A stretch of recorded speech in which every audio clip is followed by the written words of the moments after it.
and that concludes my whole thesis on why Stacy's mom did not have it going on. Oh, we're back. Okay. Thank you for holding in for our technical difficulties. We are back online and ready to go. So, with that, let's begin again with our recap. The party known as the Company has been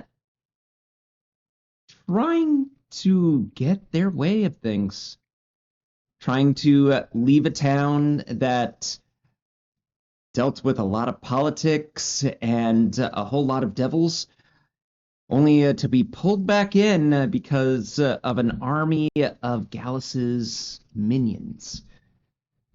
When they finally did get back on the road, intent on solving that ever-eluding question, Monster. Who the fuck is Gallus? Thank you. We haven't said it all year, so I thought we would start. Happy New Year. Happy New Year. After trudging through the wastelands and the jungles of this continent, they finally reach the port town of Vestus. Unfortunately, that particular town is currently plagued and quarantined by an invasive species. While the party has not technically accepted any kind of involvement in them, they have started to look into the questioning of this and whether or not is Gallus actually involved with this invasion, since it was not too long ago that they had the army of Gallus attacking Telma. After a little bit of intrigue and investigation, either in the town, the library, or even in your very dreams, you did find out that this invasive species is known as the Slod. Now, problem with this is that the Slod are quite elusive creatures from Limbo. They tend to fit in with the very populace that they are looking to overthrow and take.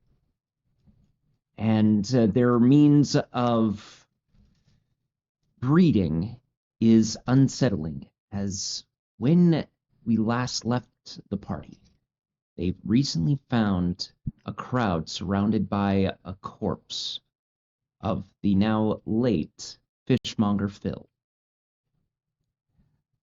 with an empty chest cavity where supposedly a Slod offspring had just erupted from it. It seems like the people of Vestus are in a panic. While things were boilerplate and possibly looking to get even hotter, we are now at the precipice of panic. Let's now look into the party. You have just seen this corpse and the surrounding people as they rumor mill, as they start having panic attacks. Some of them running away, calling for the huntsman or the town guard. Some of them are already starting to make all sorts of speculations on what has happened to Phil.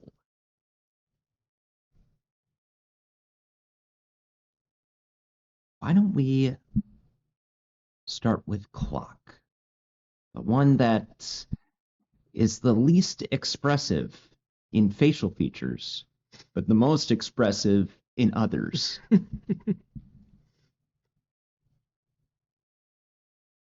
Well, while everyone just sees a metal statue, Clock has 1,000 thoughts in his head.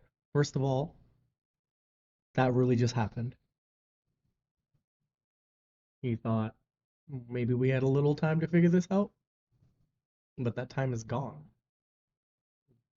It's about to get real, really fast. So he's just trying to gather his thoughts on what to do next. He's looking at Jerry. He's looking at Daywin. Just unsure what to do with himself. Okay.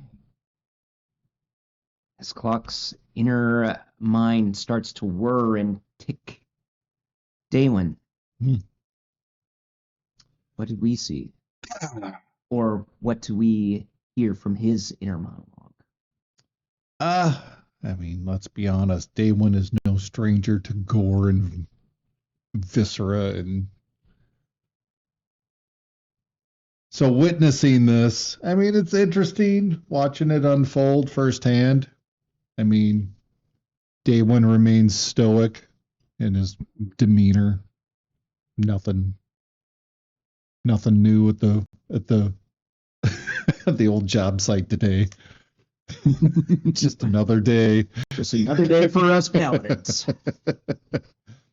But maybe more remorseful for maybe Phil's family. I don't even remember if he has a family, if he ever talked about his family, or just people, his friends or whatever. Just, I mean, it's a loss of life.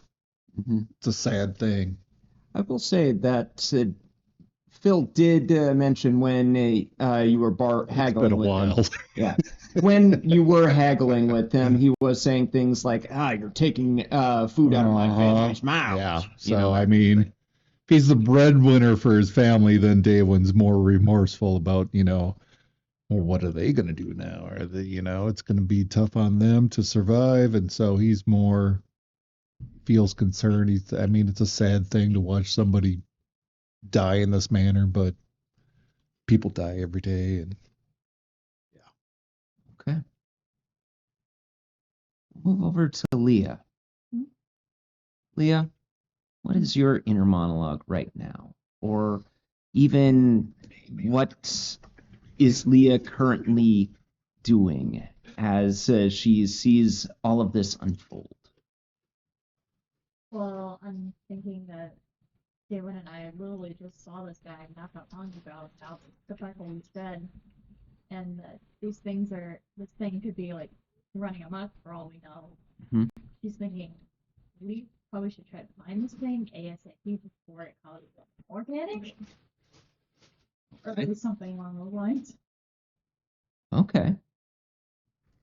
Then we have Jerry. What is Jerry's monologue or his actions at this particular time at this very site? Whether it's the crowd or the cadaver on the ground. Should I have the roast beef or the ham sandwich? Oh my god. Go with the soup. We saw what happened with the special.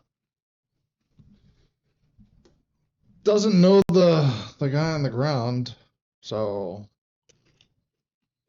still trying to piece together how this wound ties into what he was told from his deity earlier. And trying to work that whole math out in his head.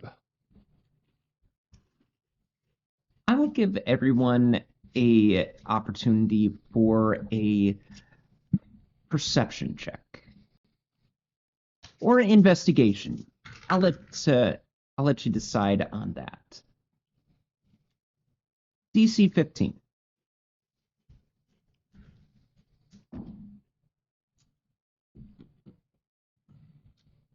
was it perception or investigation? Yep. That is a 17 perception. 17 perception. 10 for perception. 10 for perception. Also 10. 10 for perception. Double deuce. Ooh, 22. Nice. All right. Was that perception or investigation? Perception. Perception. Okay. For Clock and Leah, it's chaotic.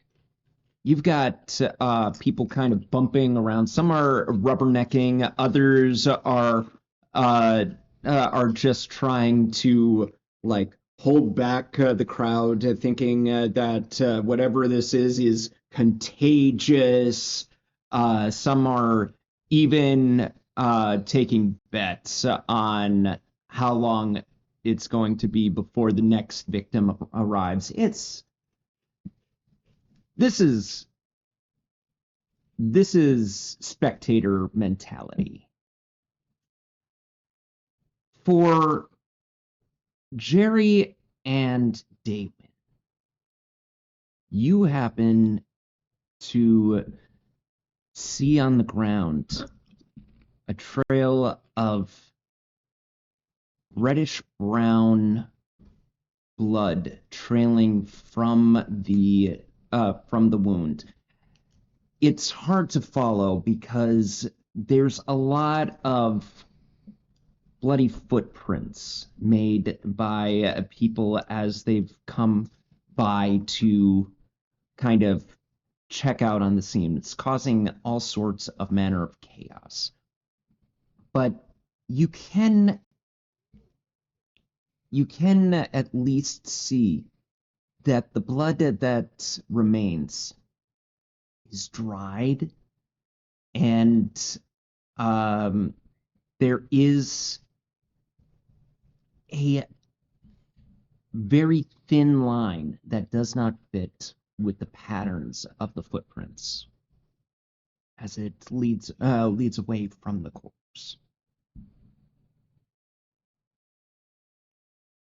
Who's our best tracker?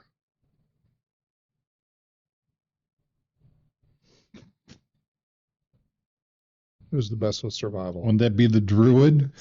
Yeah, that'd be me.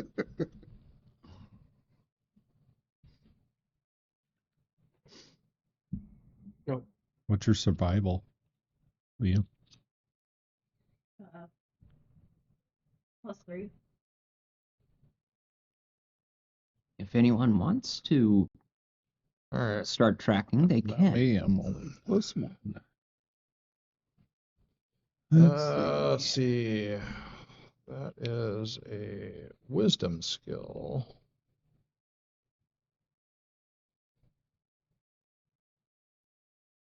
Second level enhance ability on the druid. Owl's wisdom. Advantage on wisdom checks and saving throws. So roll 2 dice and take the higher choice. And you know what? A bardic inspiration, just in case. Okay. Daywin's eyes flash as I use my divine sense. Okay. Can detect good and evil till the All right. end of my next turn. It's real quick. All right. I also know the location of celestial fiend undead within 60 feet. Okay. I don't know if it's any of those, but it's a shot in the dark, man. Yeah. I Uh-oh.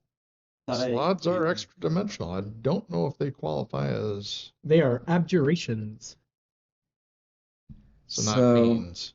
that detects good and evil. I'm just gonna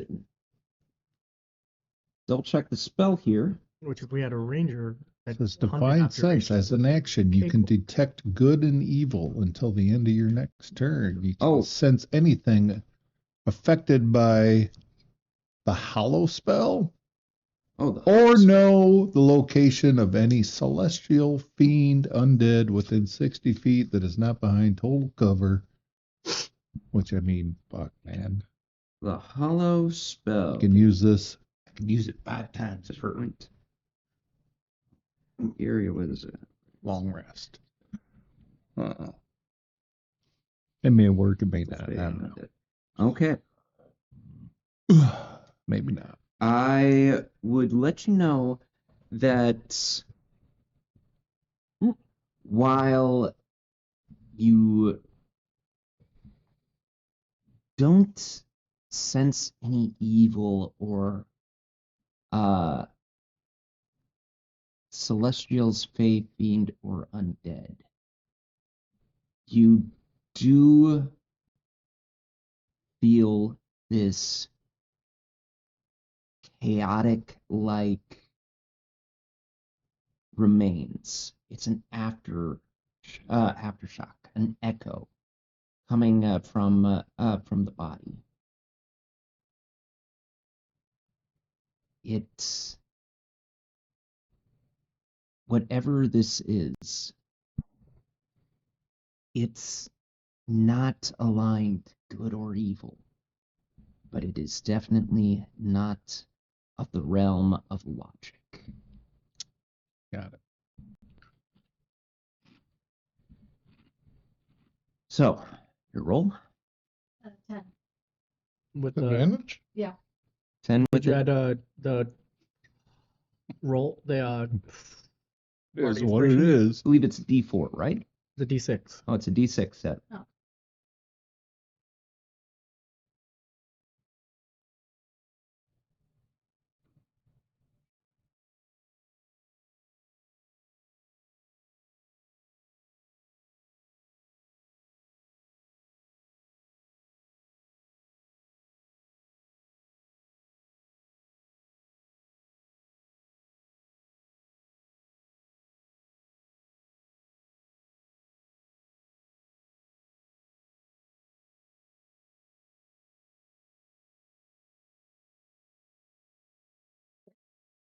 You can add a D6 to the roll.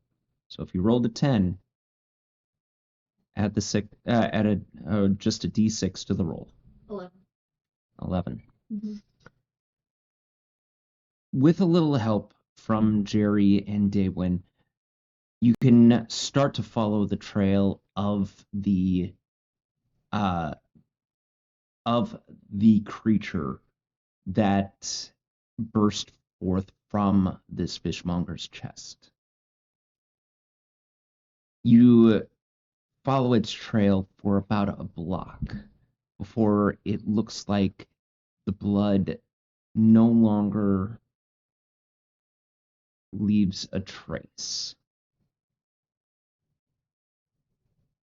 Whatever this thing was, it was no longer dripping blood by the time it made it to this particular point, and it is hard to find any other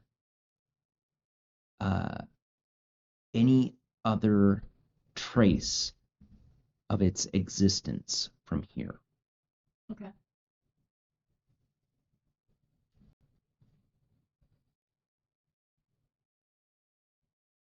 With the trail running cold, what is our next step?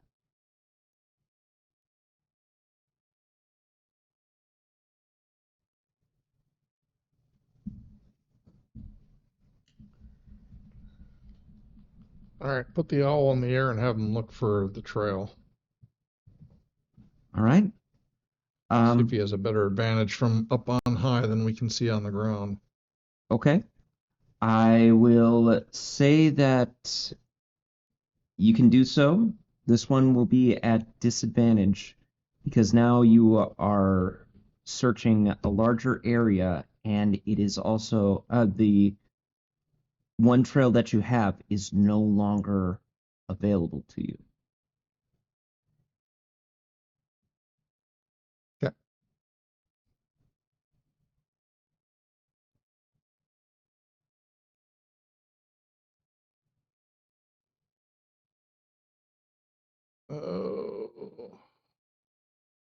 Takes the 4 over the 10, which leaves me with an 8. 8. Nope. There's Deal. there's too much of a hustle and bustle and not a lot of immediate clues to go off of. All right.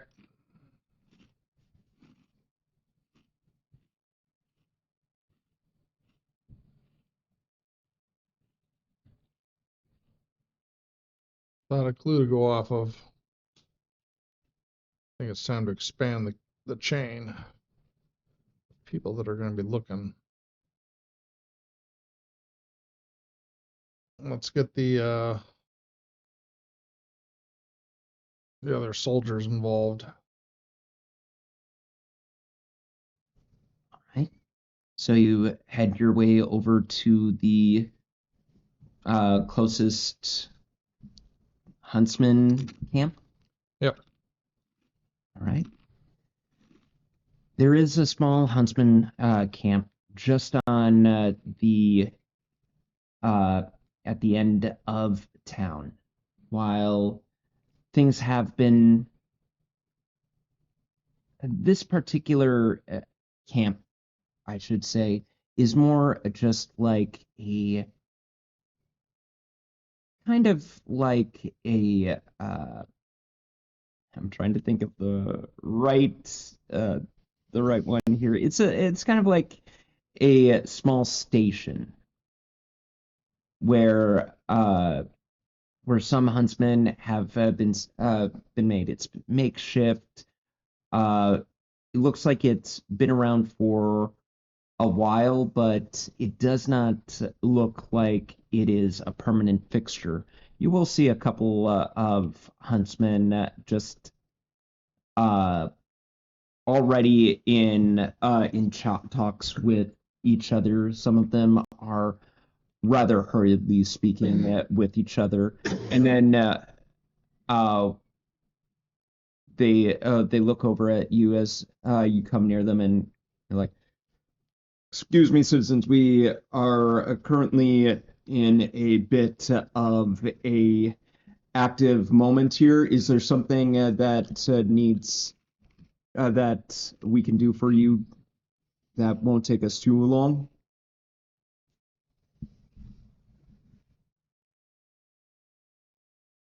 The heck is the name of that guy that was showing us around earlier?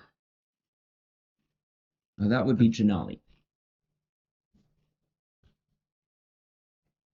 Password to Janali that the creatures you're looking for are called Slod. Slod? Slod? They're kind of looking at each other like, you ever hear of a slod? I haven't. Oh. Slod? That's it. Uh-huh. And you know this how? I'm a telepath. Work it out. They both look at each other and just go, I'll just go, I'm a wizard. Work it out.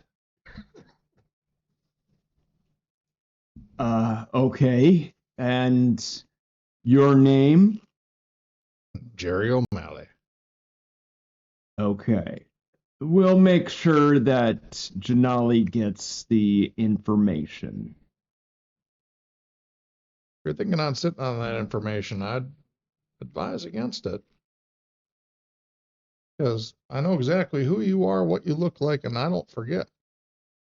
And when shit rolls downhill, it's going to land squarely on you. Just saying. Uh-huh. And does Janali know who you are? Oh, yeah.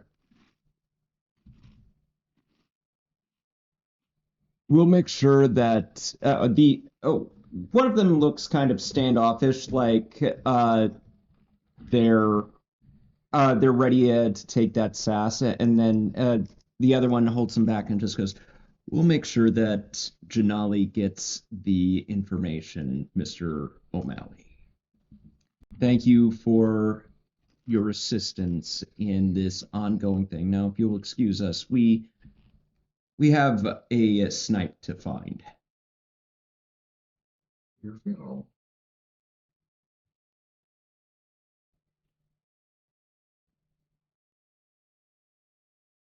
They sitting over here when Janelle decides he wants to have a conversation with us.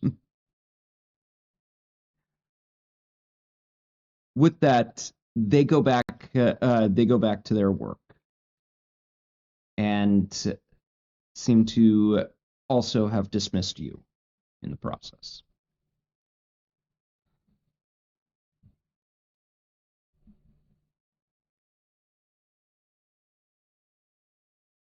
Start writing in my my book. Okay. Drawing picture balloons. WTF. Jerry has his own death note. The other one. I think nothing happened. A few years later, he has a career in political cartoons. Not just a few years later. He's got them going now. So from here, is there anything else that the company is looking to do? No, just waiting for word to get to like this. I'm pretty sure he's gonna come running once he hears that. After a while, the another huntsman happens to arrive and looks over at the four of you, and then over at the other two huntsmen currently just going through the whatever kind of process that they're going through, and is looks at them and goes, "What? Can't you see that they're waiting for you to do something?" And they're like, they got some sort of blown out of proportion that these that they know things that are going on here, right? And well, they told us to send word up. To whom? To Janelli.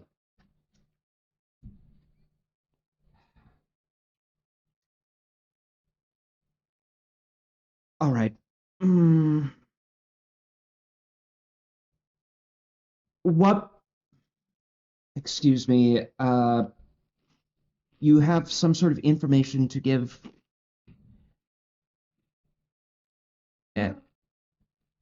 And I told them what 3 hours ago now. it's been about it's been about 15 minutes or so. Yeah. So I told them a little bit ago that these creatures that you happen to be hunting and not finding, called slob. Slob. Okay. How did you come across this information? Are you part of the? Of course, you're not huntsman, but are you hired by the town? Just call us good Samaritans. Look at digging into this one. Right. And you wish to pass this information off to Janelli. If you're a huntsman, you gotta know what you're hunting for, right? Of course. Well, I like hunting for turtles. turtles? Or duck, or deer, or another useless game that's not going to get you anywhere closer to your goal. Ah, I believe we call those around here wild wyvern hunts. Yes, we will. I will personally pass this to Janelli. Who am I speaking to? Jerry O'Malley. And are you part of that band of individuals for hire that that Janelli was talking about? Possibly. Knowing the full frame of reference, I can't confirm or deny. Ah, well, we there's been a rumor going around to some of the higher officers of you all, and Apparently, word did not get down to these individuals. I will see to this firsthand that it gets to Janali. Would you like to come with me? I'm waiting here. Very well. And this particular individual, she runs off. And the other two are just like deer in the headlights, like, whoa.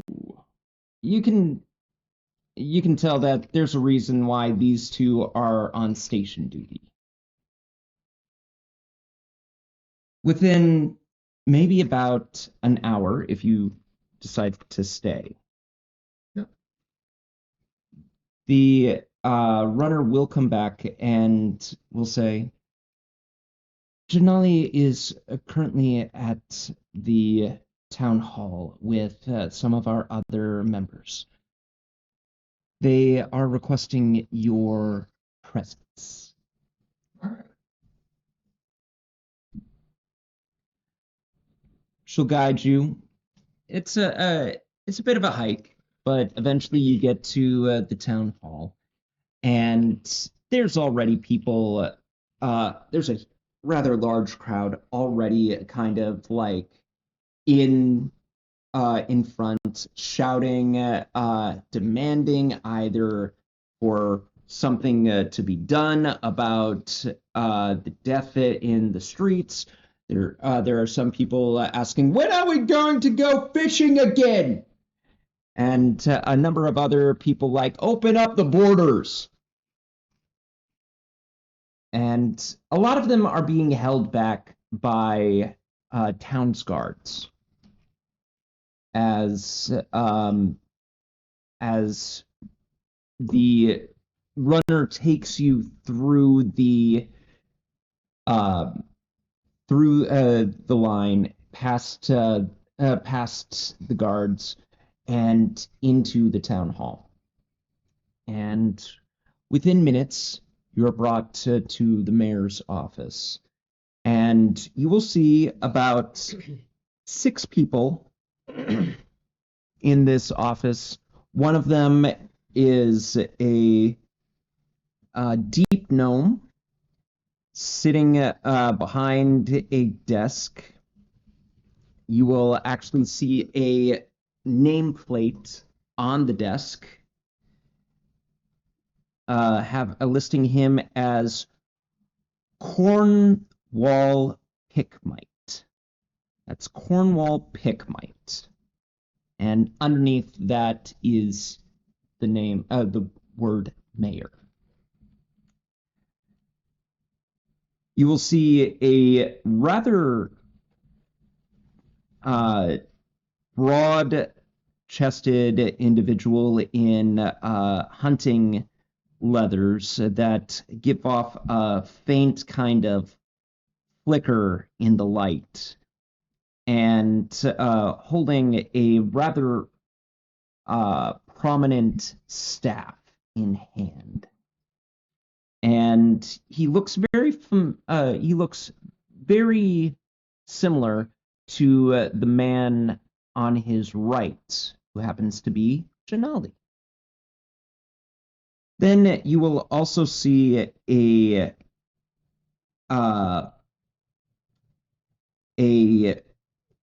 dwarf with rather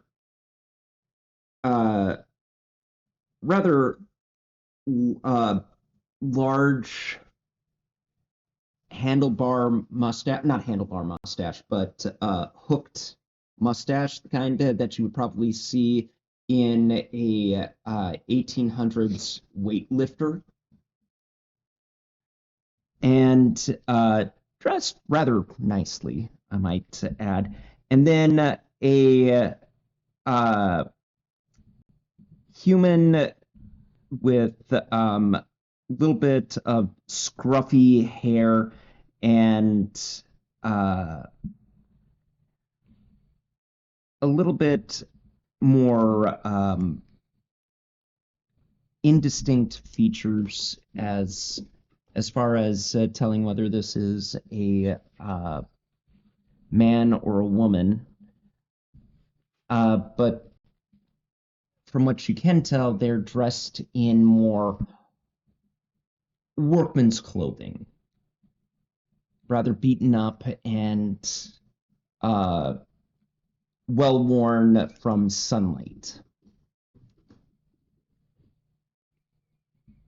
They all look at you as you're ushered in. The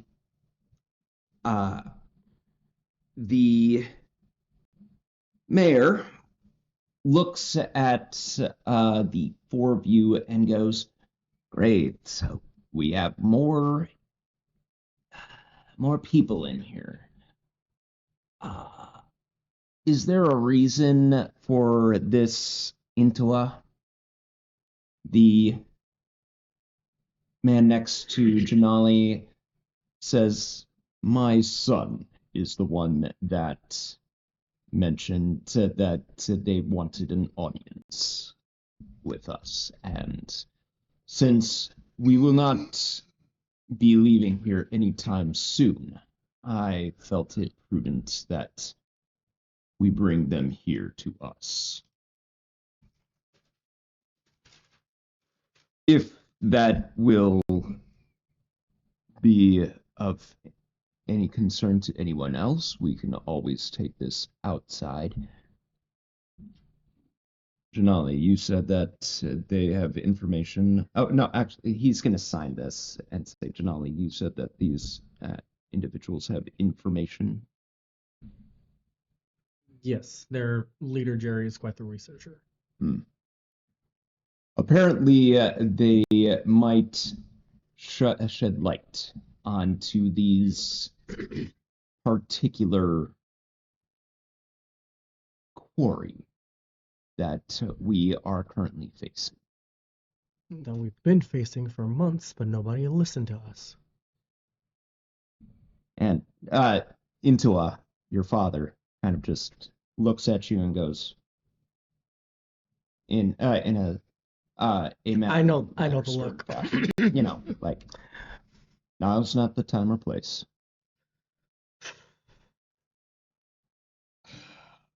I am Intua. I am the leader of the Huntsmen. You are currently speaking with the Vestus leadership, at least the majority of us. We have Mayor Cornwall Picknight, the very elusive and cunning Talus Quibley, points to the dwarf, and the ever boastful Les Gilson, and points to the other individual in the room.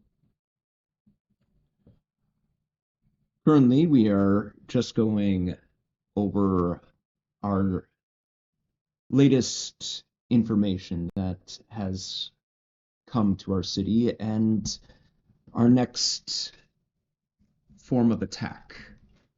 And Cornwall just looks down and goes, "We're currently trying to keep things under control. However, things have gotten from bad to worse." And Gilson just goes, "That's worse. So not only have you basically cut us off from from any kind of fishing, you've also had immense problems with our trading situation as well. What Talus said, you're also dealing with a now infestation within the town. I am currently just one politician. I'm trying to quell fires as best as I can. Look, you have information? Please, what information do you have for us?" Well, I would say the isolation is actually probably a good thing, because your town has been chosen to be a breeding nursery for a bunch of extra planar beings called Slod. And everyone is just quiet. Into of the people there, the mayor and the Merchants Guild and Fisher Union representatives both all just look like, huh? Like they hear the word slod and don't quite understand what that is. Intua just nods and goes, I have not come across these particular creatures in my time as either a huntsman or a chieftain. What is a slod? Beings from the plane of limbo. Okay. If I recall correctly, kind of frog-like. Yes. Draw them a picture. We have Now, they're either running around invisible, hiding, or disguised as other people. that would explain why we're able to find their young rather than whatever these slot are, the adults. So we have a quarry that is currently undetectable. Don't know about that. Not able to be seen with the naked eye, sure. If they're invisible, well, seeing visibility should be able to help with that. Hmm. If they're disguised as other people, well, that's a bit of a conundrum, but should be able to ferret them out with a good questioning of recent information. How recent information? In the last several days. Okay. So they have trouble remembering, or are they are they just poor, pale imitations? No, it's the more recent the memories, the harder they are to retain. Okay. Frog-like people that are currently walking around as people. I don't know that they are. I'm just posing the possibilities. I don't know for certain yet. I'm not going to pass information as certain when I'm not certain of it. I know for certain they are Slod. How they are hiding here, I do not know. Hmm. In that case,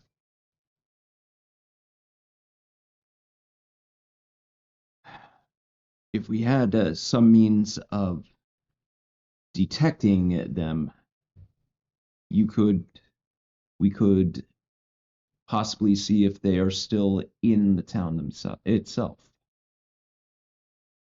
Have you tried this see invisibility thing?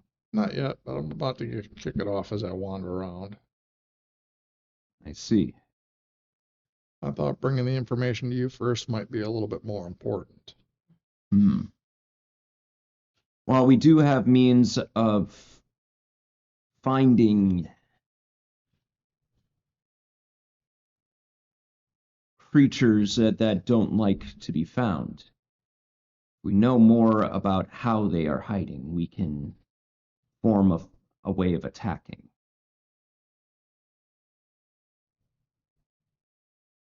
Janali.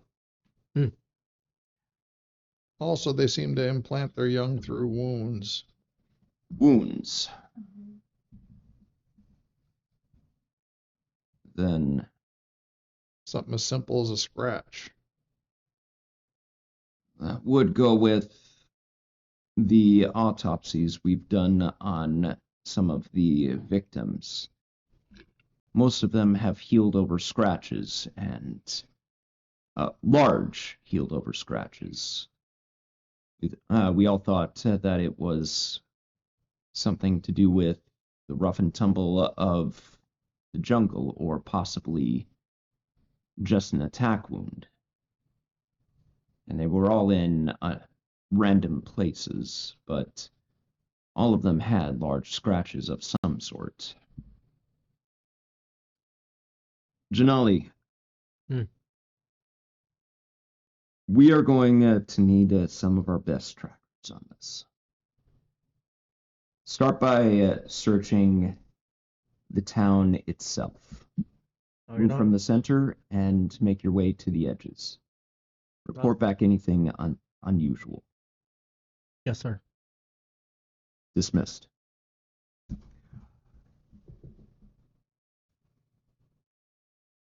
As for you all, I believe there has been an offer to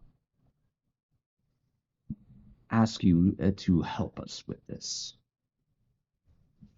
We are currently in need of people of skill in order to rid ourselves of this problem. Would that be something that you would be willing to help us with?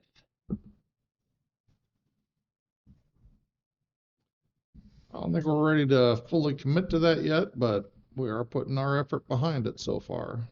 You've already given us information as to what our quarry is. I'm sure the mayor would be willing to pay you handsomely. Clock slowly turns to the mayor with his clock hands smiling.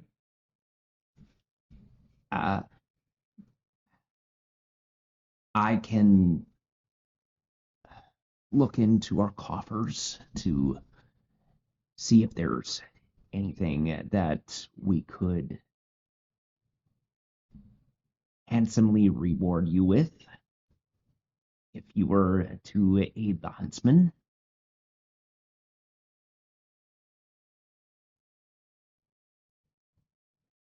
Apparently, we have frogs that are currently infesting our way of life here.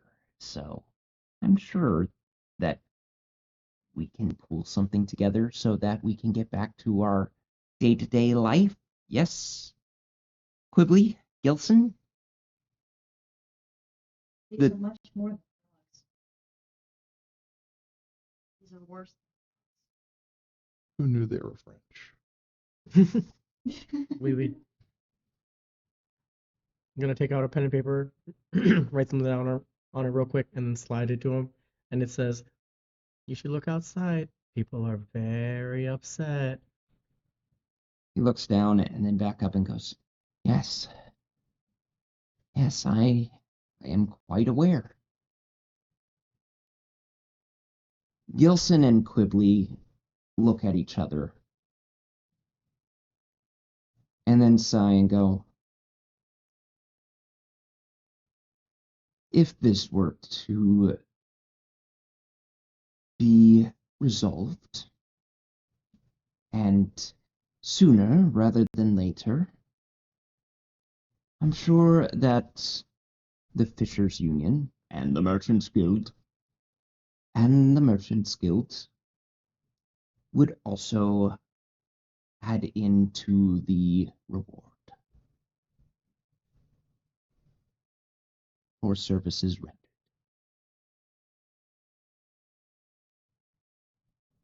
Well, like I said, we're digging into it, so we'll do what we can to help. Well then, what are you standing around for?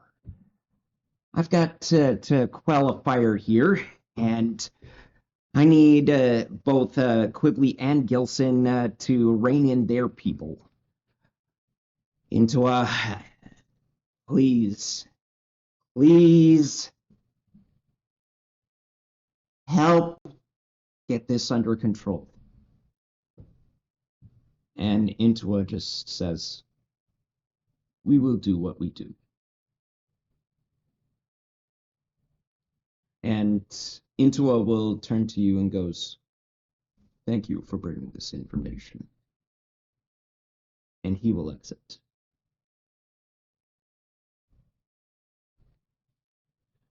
Now, if you'll excuse me, I've got to speak with representatives of not just the Fishers Union and the merchants, but also the people out there. And he hops away from his desk and just like ushers you all to leave so that he can also do what he does.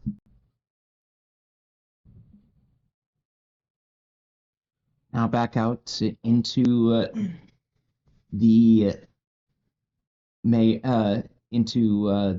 the square just outside of Town Hall. You all have your choice of what you would like to do next. I look over at Jerry. You think he took us seriously? I think they're desperate enough to grab onto any information, like, and hold on to it. So, yeah, I think they took us seriously. So, what should we do? We try to find this thing, or? Let's go slot hunting. Alright. All right. How would you like to go about your hunt?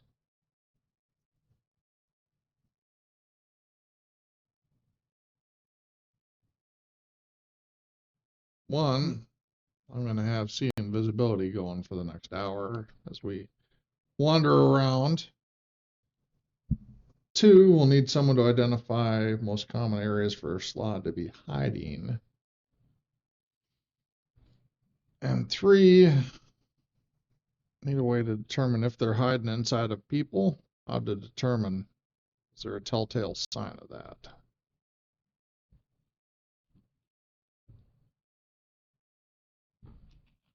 All right. We'll start with your detect invisibility spell. Feel free to roll me a perception check. Perception.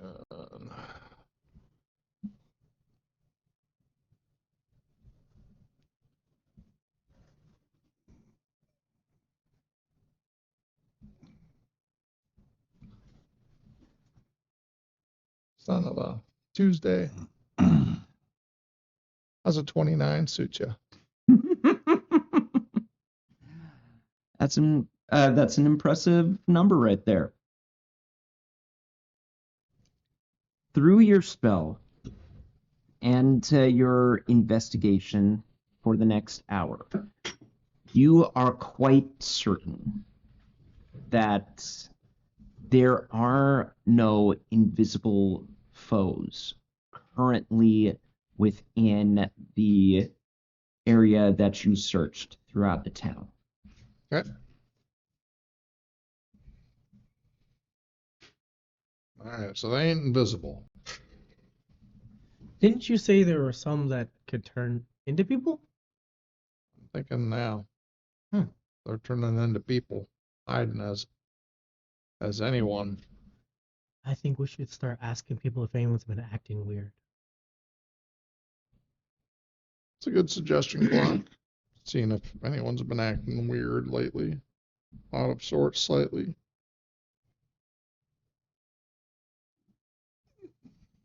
All right. How would you like to go about this form of investigation?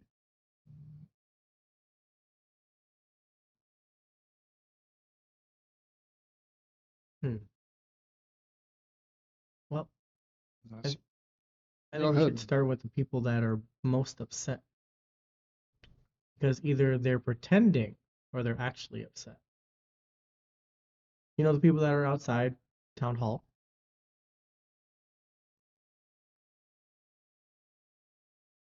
Or we could start with the Merchants Guild. I think they'd be the most honest. Or where the what's it called? The person that I got my armor from. What's that area? Let's start with the people that owe us money first.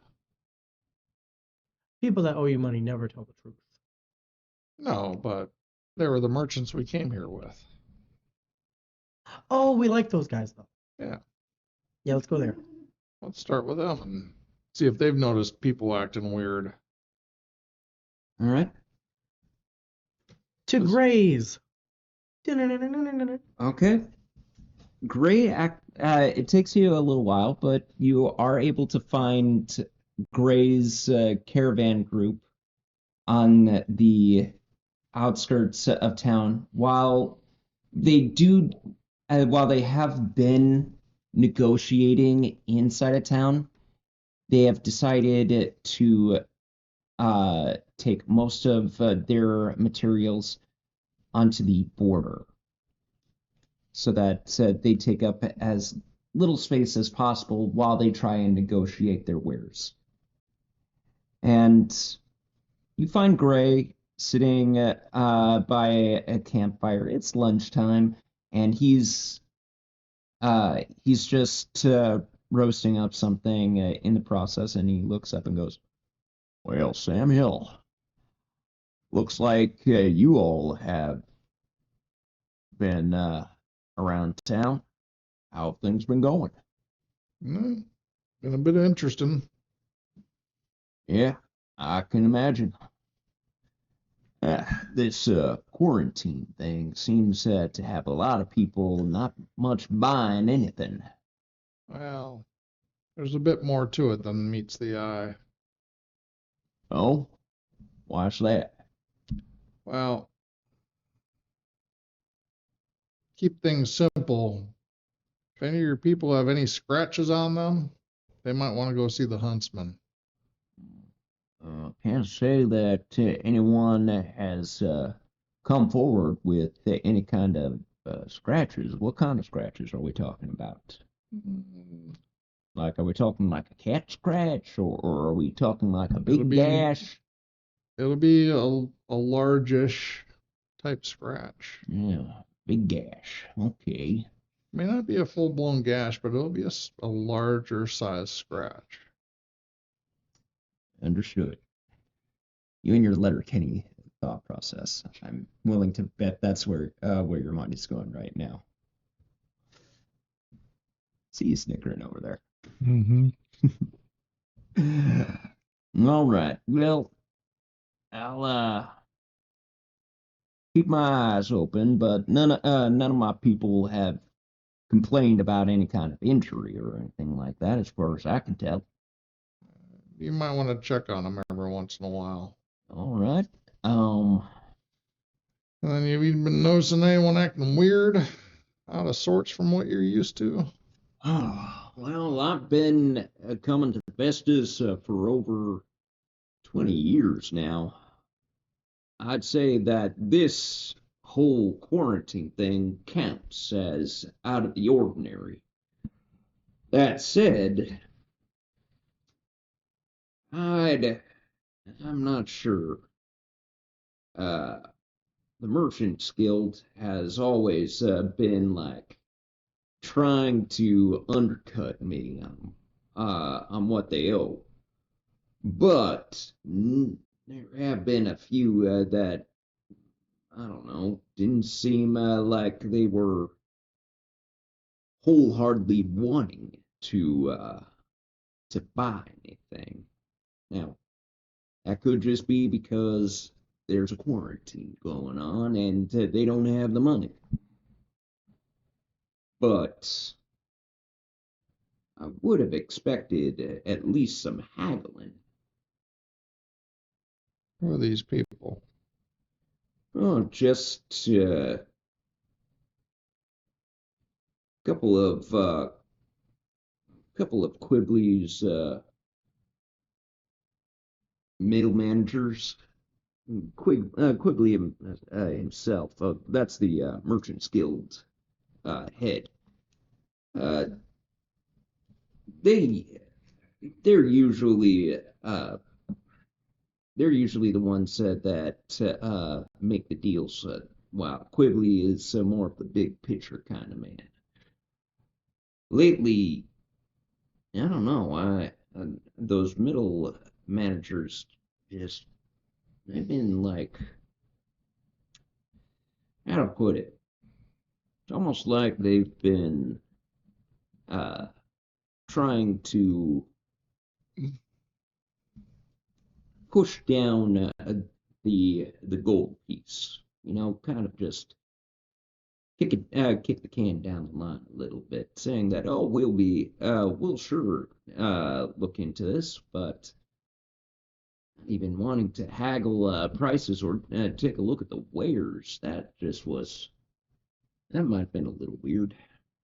All right. Appreciate that. Yeah, no problem. Keep an eye out for your people, though, like I said. Keep a close eye out for your people. I'll do that. Last thing I want is to bring any kind of outbreak back or whatever this quarantine is. So I'll keep an eye out. Looks like we got some middle managers to go interrogate. All right. Well, safe safe travels to you all, and hopefully if this thing dies down, I'll be able to sell all of my merchandise and get you all paid in the process. All right. And if you guys happen to be the ones to take care of this kind of problem, you won't mind if I pass her name along, see if maybe I can get a better deal on those items of interest. I'm sure we can come to an arrangement. Networking is one of my specialties, and gotta say, I do a good business when I have names that I can push. Any case, y'all just take care, and whatever this is, don't get sick.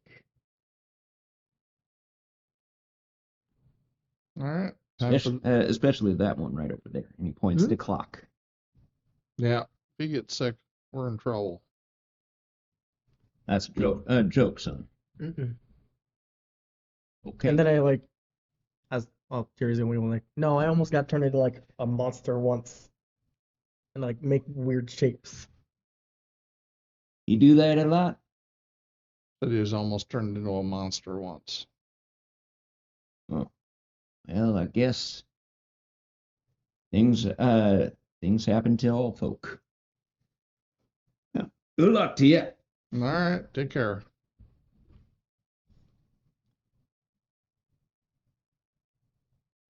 Daywin, you want to take the charge on interrogating these three middle managers? Seems like something you might enjoy. What makes you say that? Why Being would a I paladin I and enjoy that? well, if these are evil creatures, I thought you'd be interested in. Well, I'll go see. Be a little interested in serving some divine justice to them. Yeah, I'll make my way. Who is it? Quigley? Quibbly. Quibbly. Yeah, I'll see if I can go find him. All right. It takes a little bit of time, but you're directed towards the Merchants Guild. At this particular time, it's pretty much barren. There are a few people still. What time of day is it? It's past lunch hour. Okay. And there are like a couple of people still at the desks, but a lot of the stations are pretty much just empty. There's dust coating some of the tables. It looks kind of like a shell of its former self. And someone will notice you at the front desk. A tiefling, almost pink in skin with Demon! Just kidding. with ram's horns, Mm-hmm. masculine features, and little on the thin side, comes up to you and goes, "Can I be of some service to you?" Oh, yeah, absolutely. I'm here. I'm looking for Quidley. Oh, Mr. Quigley. Oh, yes, he just got back a couple of hours ago. Great. He's in the back room. Would you like me to see if he has a moment? If you would, that would be mighty gracious of you. Of course. And he goes back. Within a few minutes, he comes back out. In this time, is everybody else in there, or is it just Daywin at this particular point? Oh, no, we're backing him up. You're backing him up? Okay. You're just point man. We're still there. All right. The tiefling will return and say, "He's just in the back. Please follow me." Lead the way. And you're directed back to his office. You already see a stack of forms on this dwarf's desk that form like into mountains. Some have actually fallen out of the inboxes and are currently strewn across the floor as Talus Quigley is looking over his ledgers. Oh, so, yeah, wanting to talk to me? I do, if you have a moment. Sure, yeah. What? I know you're a like, busy man. It's not like anything here is actually going into my outbox. Yeah, a pandemic will do that. What can I do for you? Well, I mean, what are we here looking for? Determine if 3 of his subordinates that were identified are still human or not, or if they are slotty in disguise. Let me check something real quick here. Notice that, and they also said that they weren't buying a whole lot of wares, so that might be a point of it. How big is the room that we're in? It's a standard 30 by 30 office. I cast fireball. Okay. Just kidding. 30 by 30, and he's just sitting at a desk on the far side of the room or something? Yep. All right, so I'll approach the, let me, I am back in the entrance area in the building where when he was led back, I did not follow. Okay. you're in the lobby. Yeah. So clock followed. Leah, how about you? I followed as well. Okay. I'm gonna cast. And he'll be aware that I'm casting this. I'm gonna cast Zone of Truth. Okay. That's a charisma saving throw. Let's see, Charisma saving throw it is. All right. DC 16. DC 16.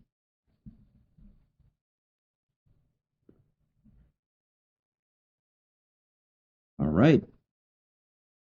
That's a 15 on the die, and he is a bit of a charismatic individual, being a head of a merchant's guild. Sure. And he'll just be like, what was, did you do something? I did. Cast a spell that's gonna make you tell the truth. I cast a spell that's going to let me know if you're telling the truth or not. Okay. Rude, but We're just here to gain some answers. well, you could have just started by asking questions. I could have. But I didn't. Now, above table or below table, however you want to talk about this. How is nobility dealt with in your world? It all depends on the location. If, for instance, you are from a noble family in the area that you're from, Mm-hmm. you are definitely given a lot more respect Sure. and admiration. Yep. If you're from a if you're in a foreign kingdom, may not have as much sway unless your family or your nobility happens to have some sort of influence on that kingdom as well. Sure. So, are you wanting to? I'm just wondering how you run your world here. Sure. It depends on the kingdom itself as well. Like how some are definitely more oligarchy in the situation. Some are Sure. just nobles in title alone. Yep. And sometimes a title is a title. How is royalty dealt with? Oh, they're hung. Is it the same? Is it the same as far as like depending on geographic location or what? Well, I would say that royalty can get you farther, especially if you are if you are there on either diplomatic reasons, mercantile reasons, or anything else. Especially if you can prove that you are of royalty. Sure. All right. Can't do any kind of Nigerian prince No, kind of. man. I'm just wondering. Sure. Just we've never discussed. Oh it, no. so I I mean, don't know where you stand with this, so I just wanted to know for my own sake. sure, yeah. when I whip out my title of nobility and royalty, Just gonna whip it out in front of me. Yep. Okay. the way we do it. I would say that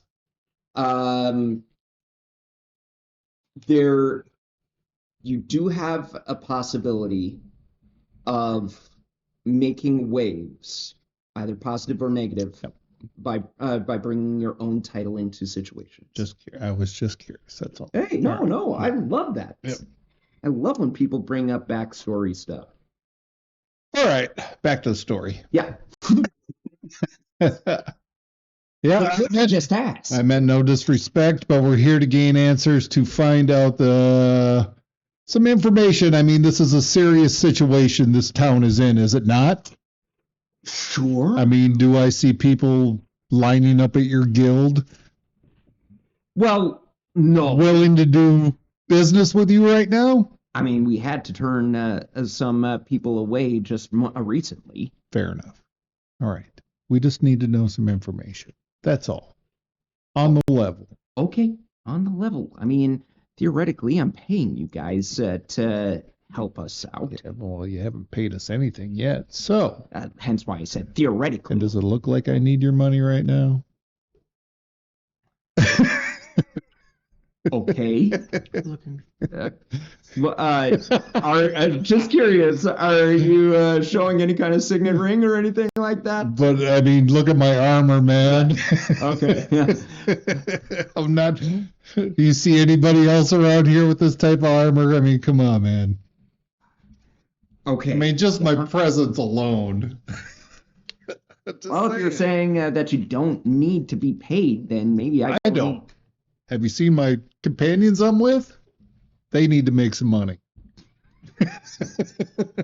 Oh no, I'm fully rubbing it in. Like I'm gonna do a pity. Especially this guy here. And I point at it as like, I just make it look as rusted and beat up as possible. Get out my little oil can. Clunk, clunk, clunk. We're going full Tin Man over here. Okay, so then what is it that I can do for you? Just give us some basic information as far as your companions. Have you seen anything that has been strange or odd behavior, wounds that are recent? People acting strangely, not out of their normal. I mean, I get it. It's a strange time and circumstance for your town. But I'm sure you've noticed people, if their behavior has changed in some manner, acting strangely, maybe not themselves. Well, I'll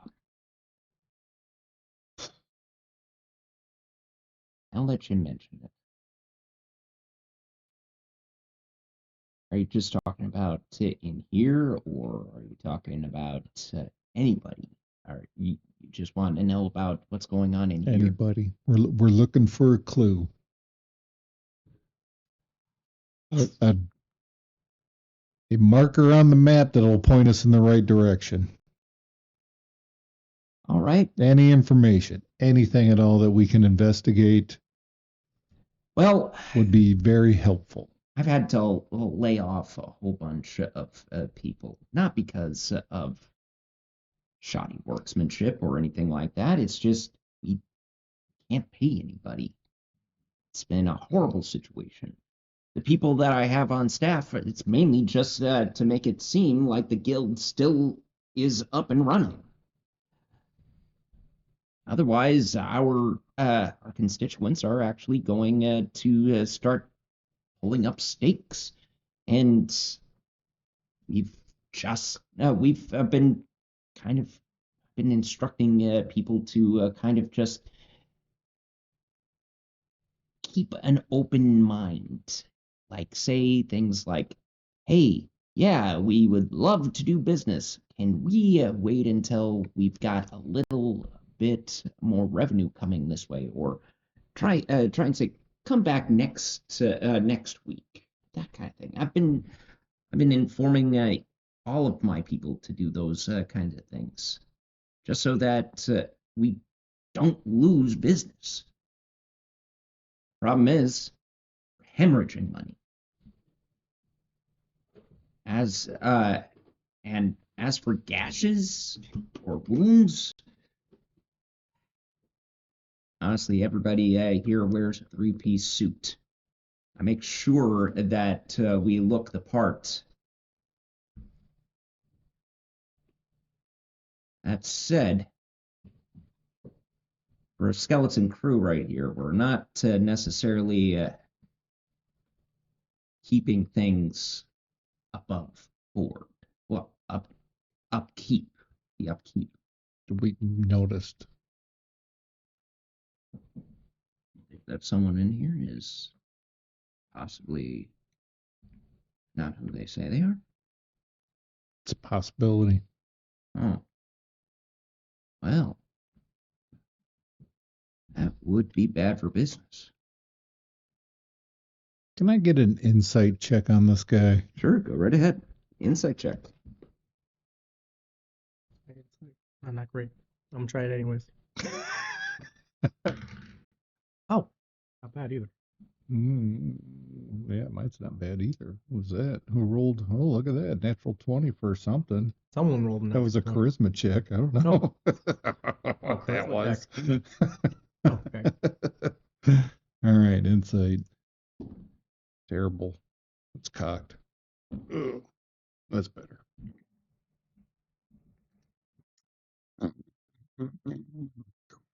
Insight? Yep. 19. 19. Not as good, but 15. 15. Okay, clock. For you, this guy is definitely keeping a straight poker face right here. This man runs a business. This guy knows how to stay stone-faced when dealing with the adversity. He's like those people that try to strong arm Alvin. Yep. Well, not strong arm, but they like try to like lowball him. Mm-hmm. How's this sportsmanship, craftsmanship? I made it myself, you bitch. Daywin, you get more of a feeling that he is definitely trying to think about his next actions carefully. That he is concerned, but trying to stay stoic in the face of a possible problem. That's what you gain. Right. I mean, Off he of is that. the head of a merchant's guild. I get it. He's got people he needs to deal with.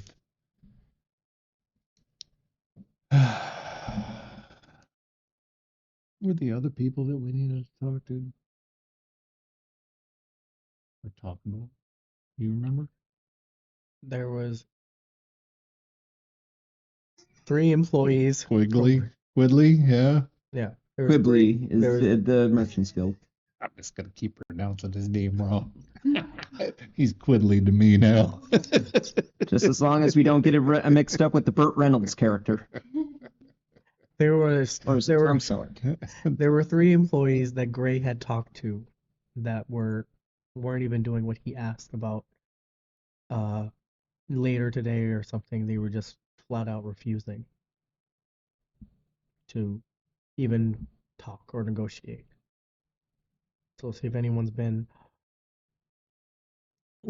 performing less than. I don't I know. guess. This just seems like a dead end right now. So Yeah. no, we can head out then. Mr. Quiddly. Quibbly. Oh, my apologies. Thank you for your time. Again, I apologize for storming in here a little rashly, just casting spells or whatnot, but we're in a bit of a hurry, so Of course. as much information as we can glean as quickly as possible before another person dies. It's kind of our mission right now, right? Yes. I'd hate to see any possible investors get harmed in the process. I just want to yell, inside check. But I won't. Thank you. You want to? You can. No, I'm good. All right. Thank you for your time. I'm leaving. All right. Head out right behind him. Quigley's a bust. But before I officially leave out the door, I will use a sorcery point, turn around real quick, and use subtle cast gust to blow over one of the piles of paper. Worth it. I should have closed that window. Go over that clock. Really necessary. You don't know I did it because I. Yep, subtly. Yeah. Oh, you can spend 1 sorcery point to cast it without any Yep. somatic or verbal components. All you saw was clock turn around real quick. I had Papers second glare flew like this. everywhere. Nice work. Who opened a window? Freaking jerk. All right. All right. Who else do we got to go find and look for? What was the other guy's name? We didn't get another guy. What was the human scruffy looking dude? What was that dude's name? That dude's name was Les. Oh, that was pretty good. Was it Les or Boris? I didn't get Boris, so maybe it's Boris. Les is the Fisher Union's Union Les. Les Gilson. Les. And that was the scruffy looking guy? That was the well-weathered, clothed individual in the mayor's office. What was his name? Les what? Gilson. Gilson. Don't want to mispronounce this guy. Yeah. I think you were thinking when you were you said Burner? Something like that, yeah. Buf, Boris. Buford is the name of the chef over at Fiddler's Green. Fiddler's Green. Oh yeah, I got that written down. Buford the cook. Yep. Yep. Les Gilson is the. What does he do again? He's the what? Fisher. The head of the Fisher. Fishers Union. Fisher's Go talk to that guy. Since it was Phil, the Fisher salesman, that ended up dead, right? Yep. Mm-hmm. Let's go talk to old Les Gilson. All right. You'll find Les on the docks, and he's already. They're already kind of like trying to keep everyone under control. They're surrounded by a huge crowd of fishermen of all sorts, and each one of them is demanding, "When are we gonna go out to fish? I had this is the high time for mackerel, okay? I want to go deep out and get some of that mackerel." And even some are just saying, like, "Lobsters are already running out of season." And a whole bunch of people are just complaining. You can tell that these people are well aware of what time of season it is for what is available, and they're all panicking. And Les is just like, "Now, friends, I understand. This is a grave day for our town. We must stick to close shores." And everyone just goes, "Oh, listen, we still got wonderful fishing grounds close to the town. We can still feed our families. We can still manage to keep things on. We can still keep things going. Just bear with us for 1, maybe 2 more weeks. I'm sure the quarantine will be over by that time." And you can definitely tell that there are still a bunch of people in uproar. Some have already kind of just like shut down whatever Les has already said, and they're already moving on. How long has this place been in quarantine? It's been a good few weeks. All right.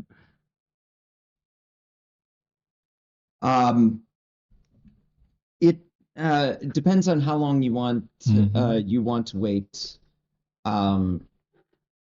Les is still talking to some of the union members for a good amount of time. Eventually, after things start to die down a little bit more, Les looks over at you and goes, "Oh, wonderful. I assume that you are here to tell me that you've solved the problem within the minor hours that you've been away. Yes?" I'll look to Leah. You're up. Well, we know what this thing is. Needless to say, we haven't figured out what's causing it. More so, we have some questions to ask you. Okay. Have you noticed anyone acting out of the ordinary lately? Did you not just see me try and quell down an entire mob for the past 20, 30 minutes? No, we saw. But what I mean is that have you noticed anyone with any unusual like scratch marks of any sort of that nature? I mean, I don't know. Maybe I haven't really been focusing on scratch marks. This is. I'm working with fishermen, for crying out loud, and fisher merchants. They wind up with scratch marks all the time just from gilling and unscaling these things. How many people are around? Oh, I'd say about 10 or so that have hung around, still kind of like muttering to each other. All right.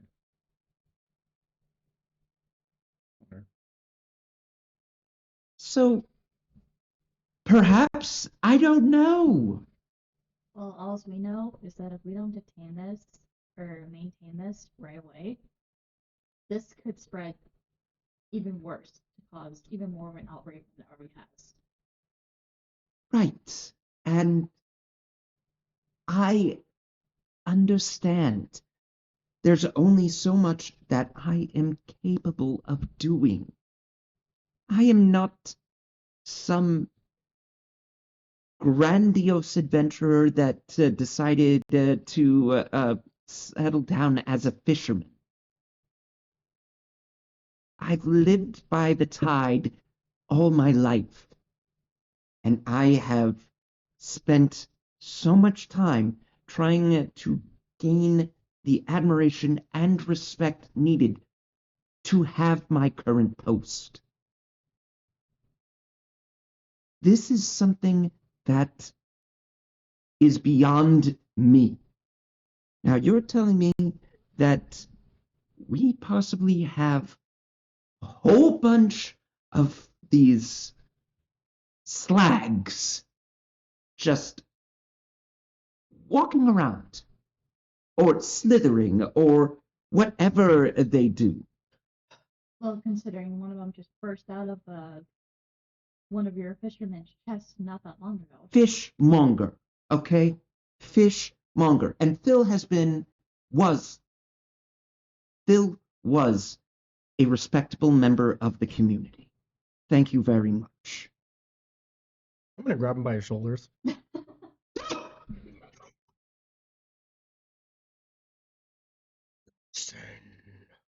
I'm in his head. Okay, yeah, I figured. You have been part of this community for a long time. Yes. Make an intimidation check. At disadvantage. While this is going on, I want to try and Nope. eavesdrop on some of the other conversations. That is a that are going 14. Okay. All right, 1 sec for on. you. Yep. Yeah, I just wanted to put that out there. Thank you. 14. You can sense that whatever you are doing, they are terrified. Oh, no.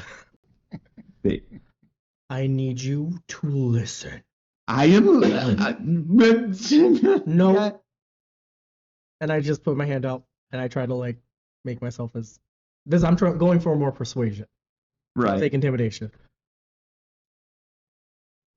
Your fishmongers and fishermen need you. And I need you to think about how they've been acting for the last few weeks. You know them. You are part of their community. We think one of them might have been switched out when no one was watching. Who do you know that has not been acting right? Okay.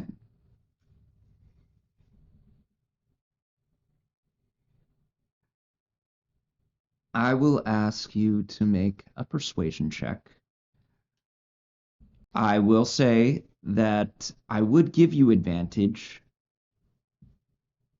for the intimidation. However, you still have to deal with your own curse. So it's a straight roll here. 12.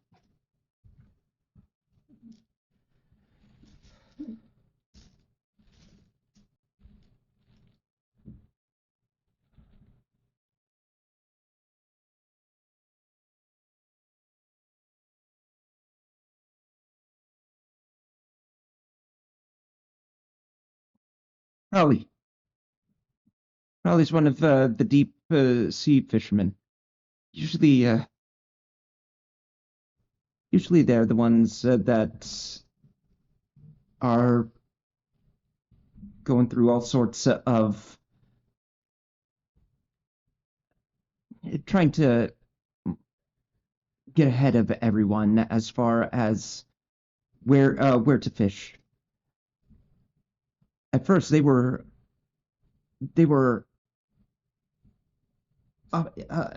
in an uproar when they couldn't go deep sea. However, they've lately been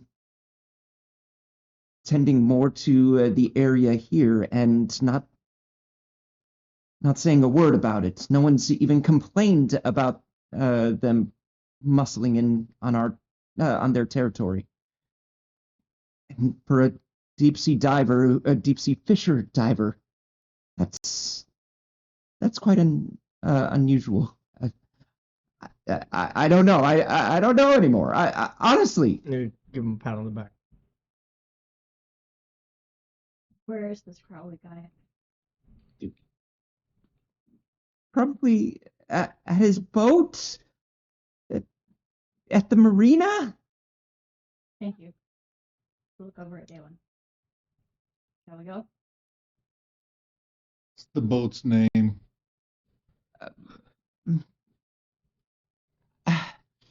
Let's see here.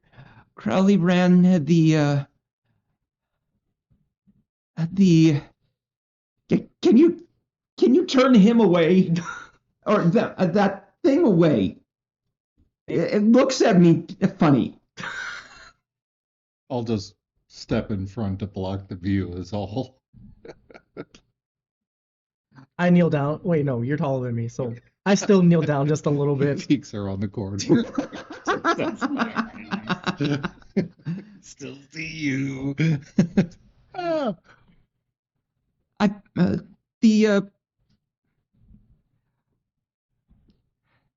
The pink pearl. The pink pearl. I know. It's right there. Be done. I know. There's been a lot of them this game. Jesus. I know. I've been counting them, but leave it alone nonetheless. Thank you. Also, did I get anything from my any of the people jib jabbing? Yeah. Give me an investigation check. Investigation. Shit. Oh, that's. Come on, 17. You definitely are picking up that there are some people that are communicating with each other that are a lot more just basing off of Les's speech, how frustrated they are. There are also a couple of people eyeballing you and your party, especially since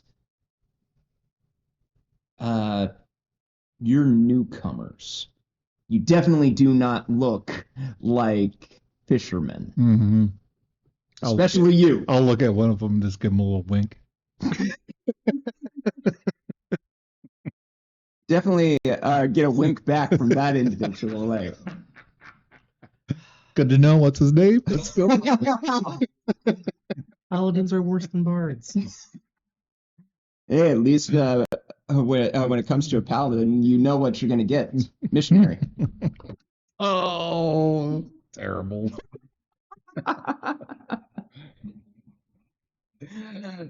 All right. I mean, that's a good point. What, the missionary? No.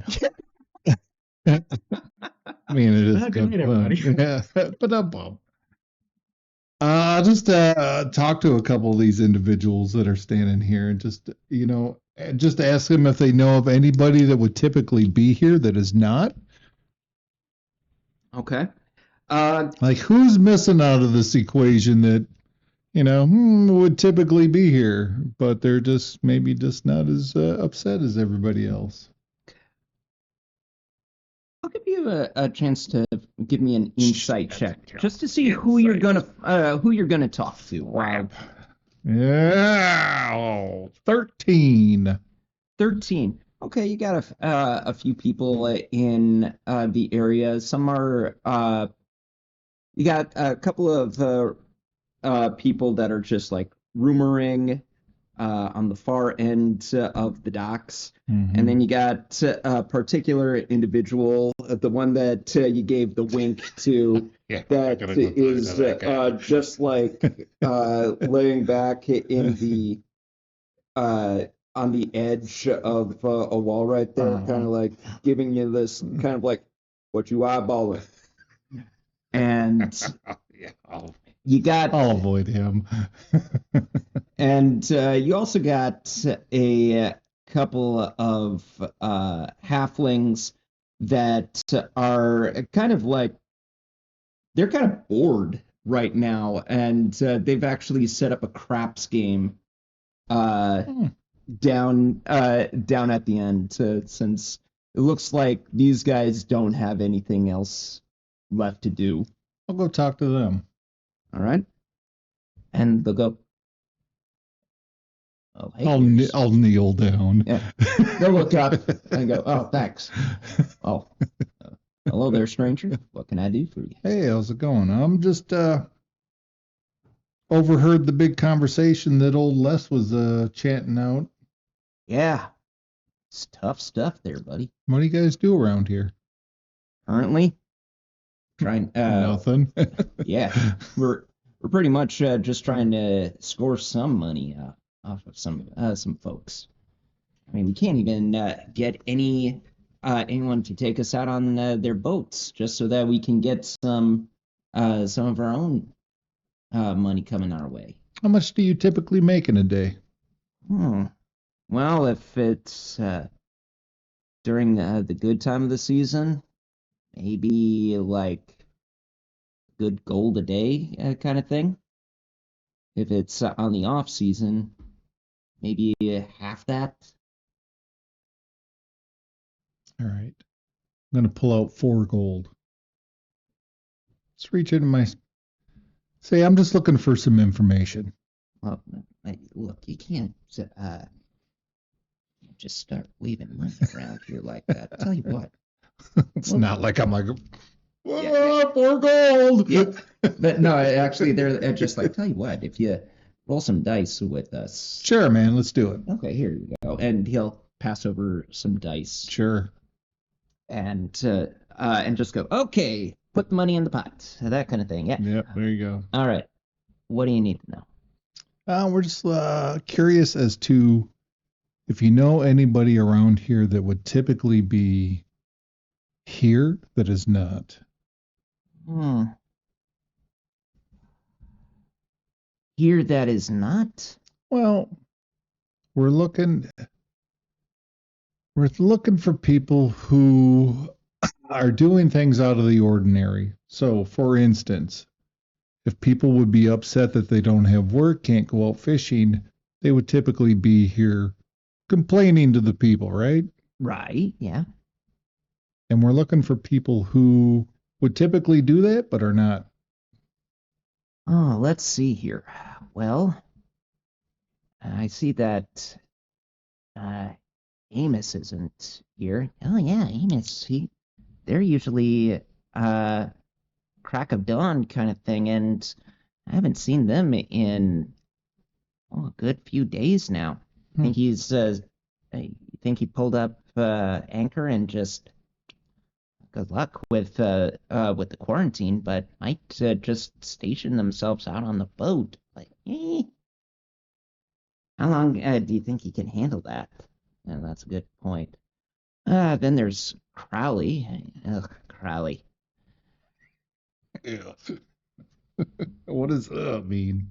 Because I'm just rolling dice. I'm just making it look like I'm. Well, Crowley's, overachiever.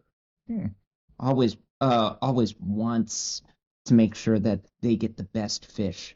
In fact, sometimes we even hear that when there's a rumor going around of like a really good catch, like the fish that you never get to catch kind of thing, Crowley's usually the first one on those waters, ready to pull it in. You know?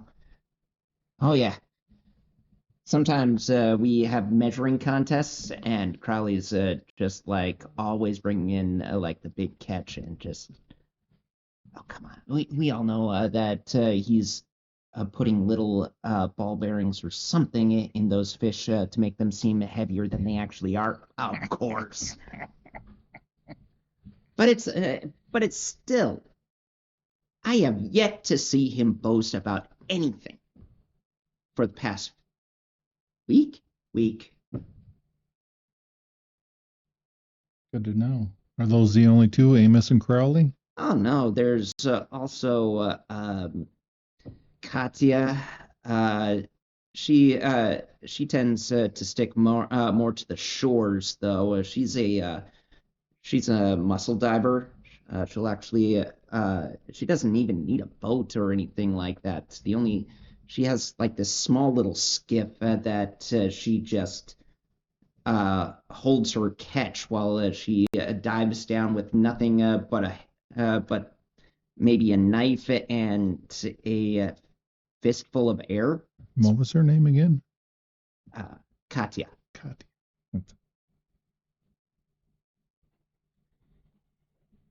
And who else? I mean, there's Zeke.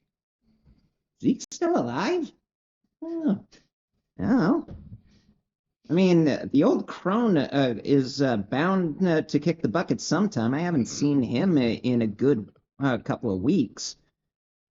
Yeah, but you think they would just burn his boat as soon as, as soon as they found him dead? He works alone. He's less likely to be found dead than, I don't know, like those old roaches that just keel over and you find in the back of ovens. Yeah. Zeke's a bit of a hermit. But, I mean, sometimes we see him. When was the last time you saw him? 2 weeks? Maybe about a week and a half. He comes in for supplies. Sometimes he drops off a catch. He's barely part of the union to begin with. I think he only took part in the union so that he could fish without anyone like bugging him about it. I'll motion for them to take the gold off the board. Up, Snake Eyes. Over, buddy. Let's go another round. I'll just put 4 gold down, and then I'll just throw out some dice and just chat a little bit, and then I'll just head out. Okay. Pleasure doing business with you. Thank you. Pleasure's all mine. All right. So Crowley, Amos, Katya, and Zeke.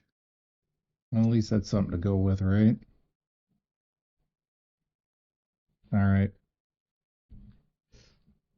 I'll meet back up with these guys. And that's probably around the time that you hear about. Oh no! Did you do the pink pearl thing before or after talking with the halflings? We could do it afterwards. Okay, that's fine. Yeah. All right. That fits the narrative better. Yes, it does. I was like, wait, that took longer than. Okay. All right. With a few possible leads, you venture out to see what you can find now. And with that, we're going to take a break. We'll be back, hopefully, with more answers, more confusion, and maybe a few more statements about how the DM makes all of these incredible ideas turn into dirty jokes. It's not that tough. Yeah. Anyway, we'll be back. See you in a moment.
welcome back.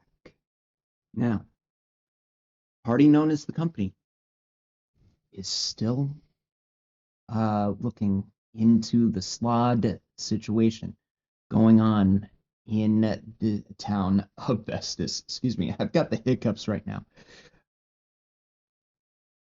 So, you got a few names off of the fishermen.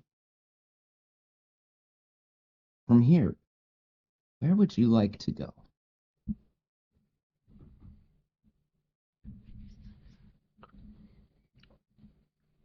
We do have 4 people, but we have a location on Crowley.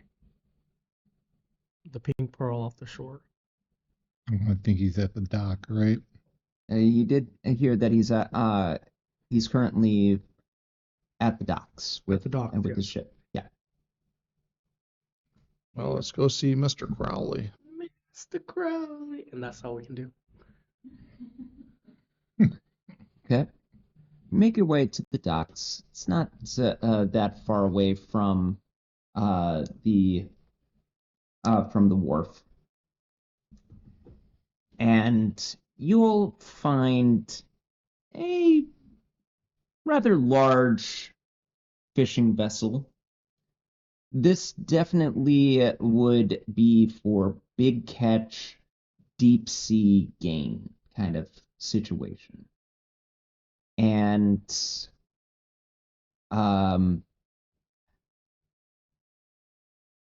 it takes you a little while to find the Crowley's ship, because it is when asking around for the Pink Pearl, everyone kind of looks at you like, excuse me? Sorry? I haven't heard of a boat like that out here. And asking around you and finding out later when you say, we're looking for Crowley's boat. They go, oh, the White Pearl. Yeah, it's right over there.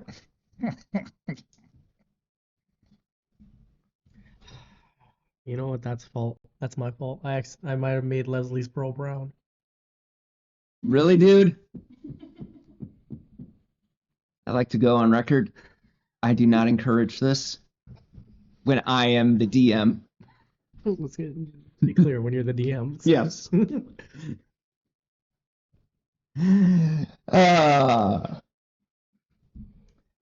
But that said, you make your way over to his ship, and it is a large boat. Not quite a galleon, but it's definitely a 2-mast system. It's meant for deeper waters. There doesn't look to be too many people moving around to the ship at this particular time. It's pretty quiet. Put the owl in the air just to keep an eye on things, and I'm also going to cast see invisibility just because I'm paranoid like that. Sure. Nothing comes to you at this particular time with see invisibility. Keep it in mind, though, when you're. How long does it last for? An hour? Yeah. See Okay. invisibility lasts for an hour, and Concentration, correct? no. No? Nope. Okay. So don't be afraid to ask me if you still have see invisibility, or if you do. Can I check this with see invisibility? Okay. All right. But nothing at the moment.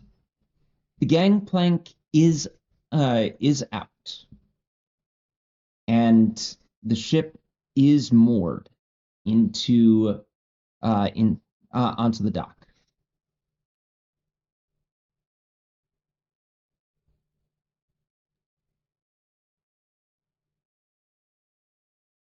You can hear the the subtle lifting and falling of the ship with the waves, how it creaks against the wood. Spooky.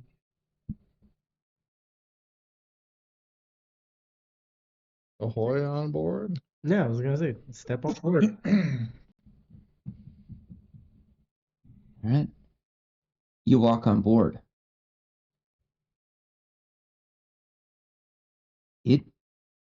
There's no one on deck.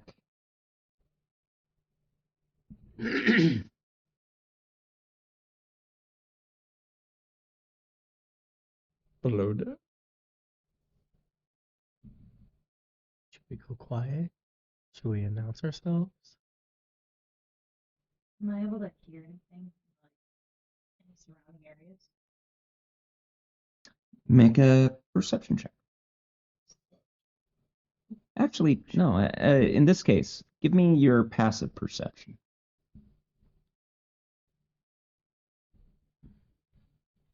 Bless you. Someday. Isn't the respectful thing to do be announce ourselves? I mean, it is somebody's boat.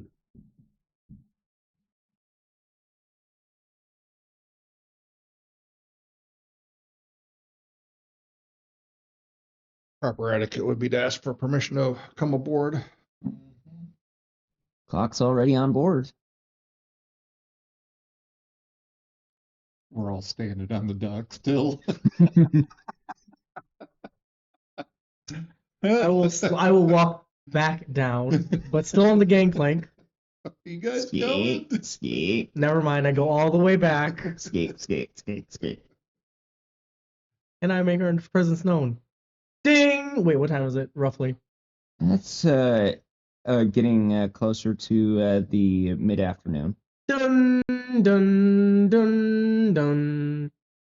Dun, dun, dun, dun. Seabell. Ding ding ding ding Ding, ding, ding, ding. And then I'll whistle. Tweet, tweet. I'll say you have now fully announced yourselves. Okay. What's your passive? 17. 17? Yeah. You look around, but doesn't seem like there's too much going on around. It's unsettlingly quiet. There are a few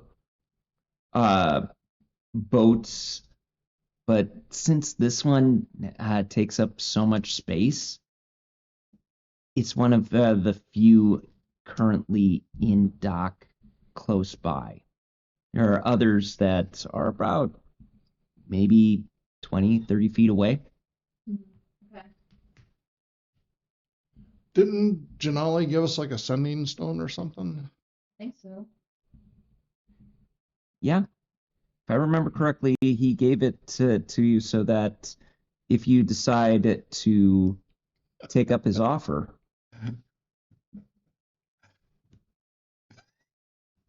Hey, Janali, don't know if you're listening or not, but we're down here at the wharf on board the Pink Pearl if you're ever interested in coming down this way and checking it out. Just saying. All right. See you. Bye. I look over at her. It's called the white pearl. Not the pink pearl. What is the pink pearl? What did you know? What? All right, don't do anything yet. We're gonna be on our way. Sorry, white pearl. Yeah, pearl, white pearl. Yeah. That's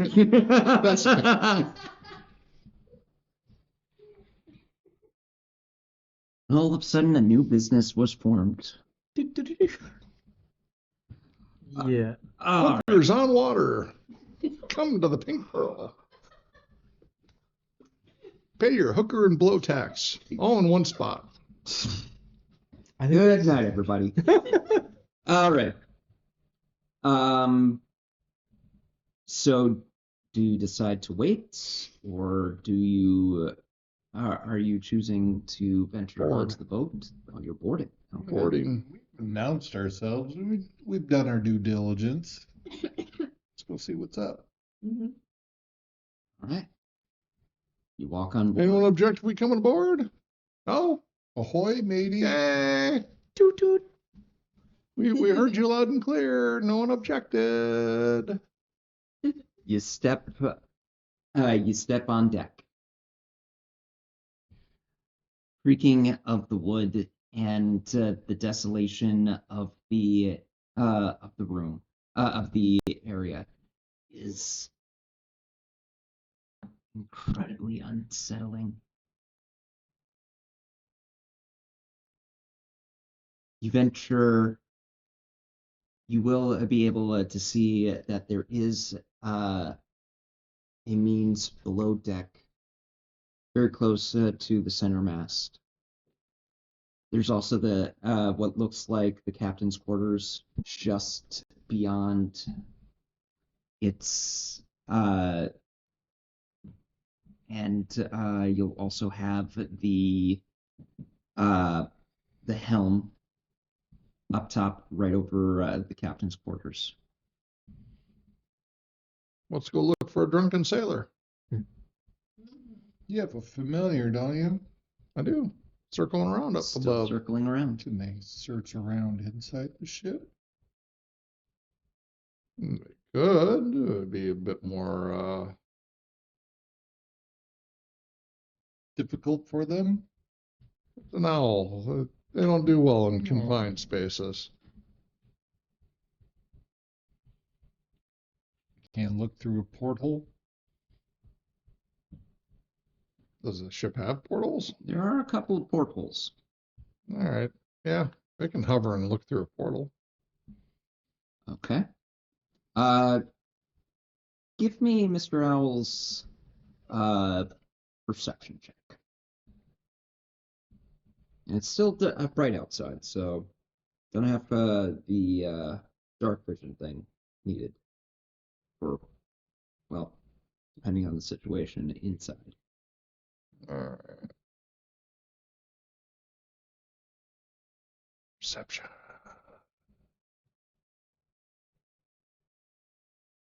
Damn.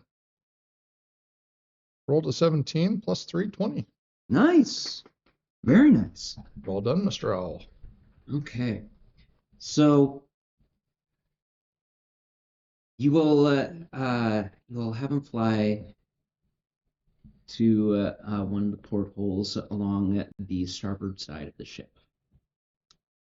And it will pause briefly, flapping its wings while maintaining its current level in the air.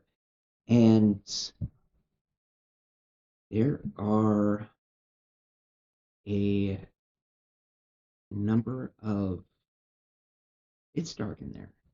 There's a number of hammocks currently just, Dark vision to 120. yep.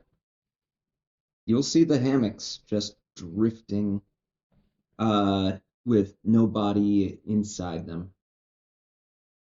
And there will be a couple of barrels in the far part on the port side. It's quiet below deck. And then you see it like something just like scurry across the vision of Mr. Owl inside the inside below deck, moving of the hammock and a little bit of a unusual shape.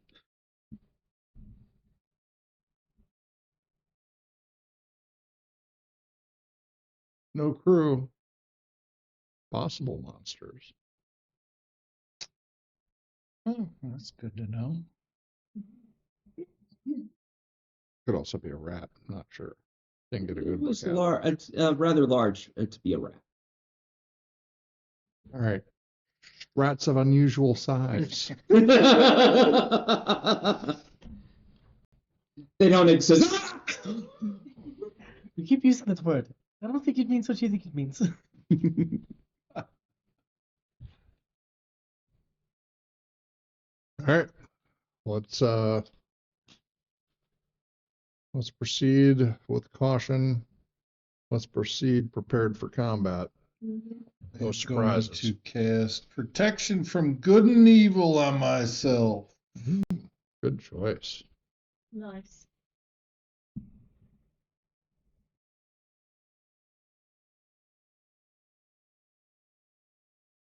Or evil and good, as the spell says. I mean, 6 of one, half a dozen of another. Yeah, basically. Mhm. Oh, I'm going to use my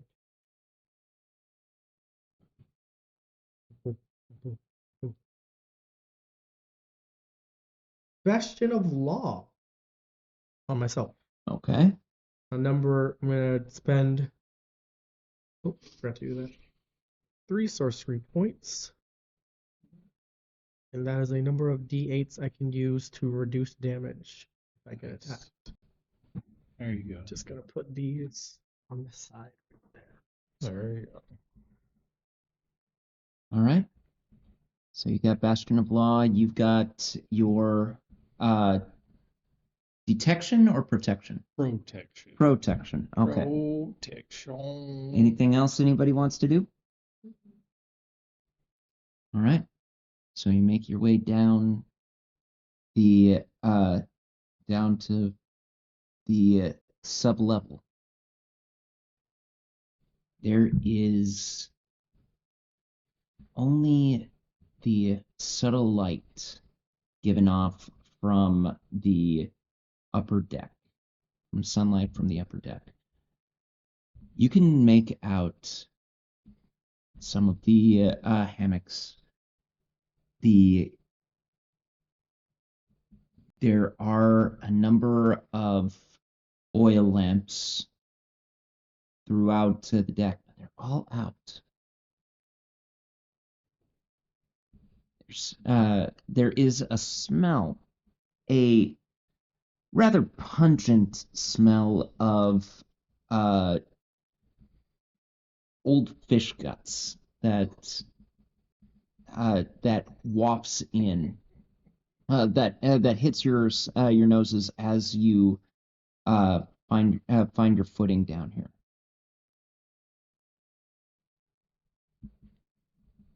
And you'll hear of a barrel. All right. Sorry, guys, but hammock light.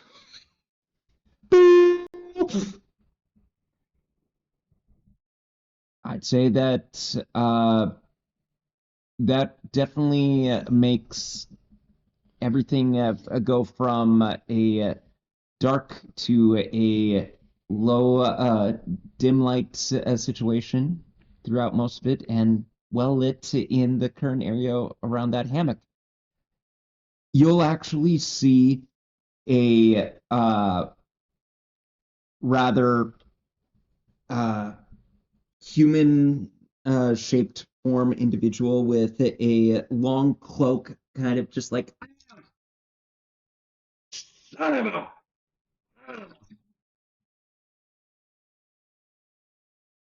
Get off my pole, damn it!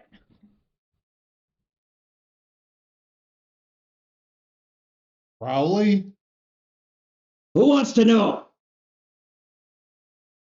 the company. Do I have any money? We're here to talk about the extended warranty on your boat. Hey, I got this month's payments taken care of. You don't look like debtors. Nope. Because we're not. All right. What do you want on my boat? Seek information. I know nothing. Get out. I know nothing. You sure about this?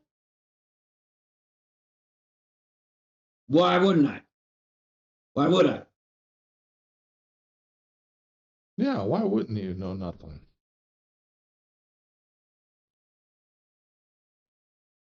Hey, you came on my boat. Why? We're monster hunting. Don't know what you're looking for. Haven't seen any. Oh, Don't know what we're looking for, but you haven't seen any. Gets you off my boat fast, doesn't it? Clearly not.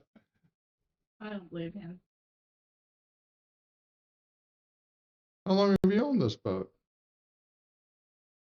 Had it for like 15 years.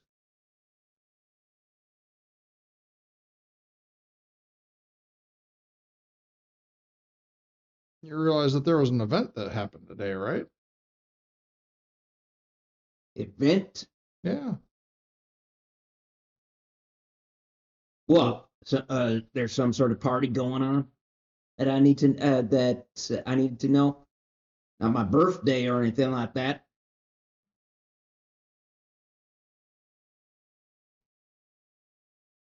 More like You weren't this. aware of the event that happened not too far from here?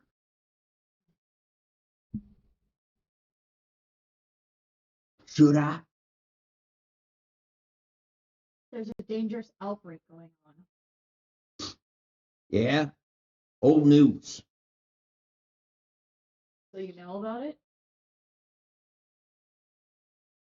I've been stuck here now, haven't I? I got a big boat and nowhere to go. I look over at Jerry. Do you believe this guy? Mm. I'm finding it hard to believe that he's stuck here all Well, you weren't aware of a meeting that was happening? What? With Gilson just telling everybody, hey, guess what? We're still doing the same damn thing. Please. Heard enough of it for how long has it been? Too long. I'd rather be here trying to take care of my boat than out listening to Gilson's whole Insight check. same old, same old. Yeah, go right ahead. Insight check. You had a question? Oh, I'll wait for the inside check. Okay. Terrible 12. I mean, could be lying, could be telling the truth. Hard to tell with this. Hey, you won't mind if we check the rest of your boat for any monsters then, would you? Hey. I don't see you with any kind of warrant or any kind of. Actually, you don't even have any badges or anything like that. You're not even with the huntsman now, are you? We are working with them. Oh yeah. Yeah. Matter of fact, I think Janali's on his way down here right now as we speak. Mm-hmm. Yeah, I'm sure. Tell you what, why don't you wait for him on the dock then? Since you have no authority here at this particular time. As this conversation is happening, I'm going to cast Detect Thoughts on him. All right. Well, yeah, first surface level. Okay. Surface level, you'll hear along the lines of just, dang, I really want these guys off my boat. You know what? I'll risk it. I'll go a little deep. I'll go deeper. It is, let me know if I remember. Wow. Walked into that one. How does it feel? I left it Wet. alone, man. Hmm? Wet. We look up to Well, thank you, Rain Man. Trying to remember what kind of save it is. I believe it's wisdom. I believe so too. How does it feel to be on your own?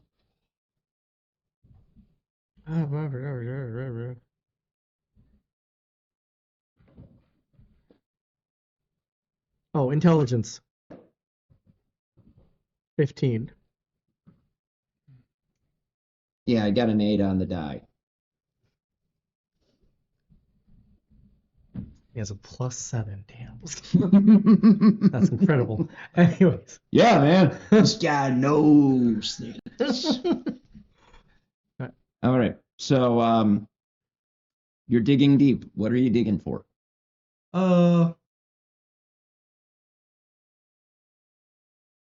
What we're looking for, any memory of attacks from the from the slot, anything related to the current events, Okay. what he's been up to in the last couple of weeks.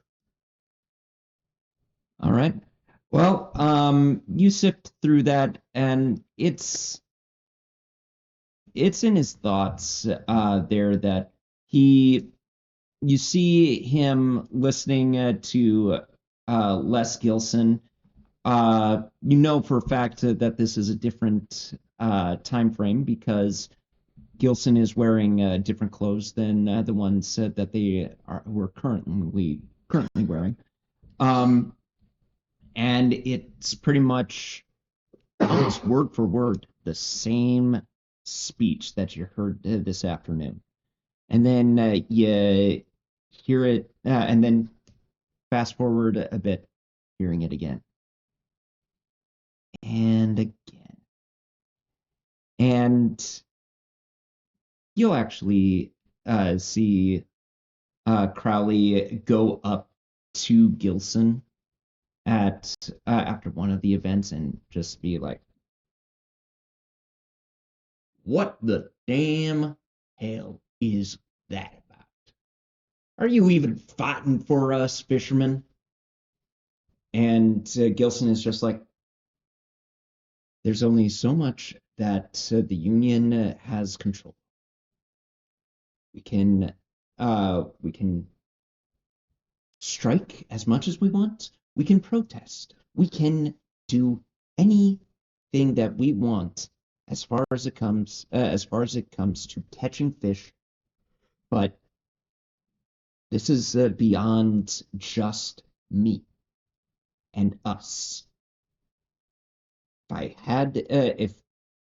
If I could get Pickmite to listen in and get us further out to sea, maybe we wouldn't have such a hunger problem. But we got to stay close to shore, just in case someone does get sick." And at that particular point, Crowley will just be like, "I see what you're doing right here. You're trying to pull all of this onto Pickmite. Listen, this here is our waters. I ain't just going to let this go. You either get to work or I start protesting myself." And we're going to flash forward just a little bit. You'll actually see him try and get some of the workers to join in. No one's really happy. They're just like, "Hey, we still get to fish in local waters. We still get to do all of this stuff. Okay, it's bound to shape up eventually." And then you flash forward one more time, and you'll actually see Crowley like trying to unmoor the line and things like that. And Quibbly, and one of his individuals will actually come up and go, "I'm sorry, but you can't take that boat out here, out of docks." "Oh, and why not?" "Well, for one, there's a quarantine going on, and we know. We've been hearing that you're trying to go further out to sea, but you also owe the Merchants Guild. You have a backlog on payments here. You're going to have, unless you can actually provide uh, some sort of payment to us. You're not going to be taking that boat out of here because that's your collateral." "Sorry, buddy." So he's stuck here with a boat that he can't use, and no one really wants to work with him right now.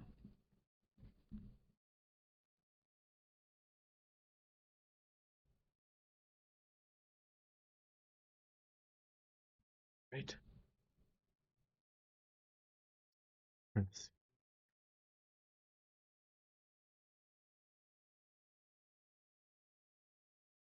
Now, was there something that someone else was doing while we were delving into the detect thoughts? Well, I was gonna say probably. So if you were here this whole time, why didn't you acknowledge us when we asked if there was anyone here? I thought that you were them debt collectors trying to get more money out of me. No, I don't care about any money you owe to anyone.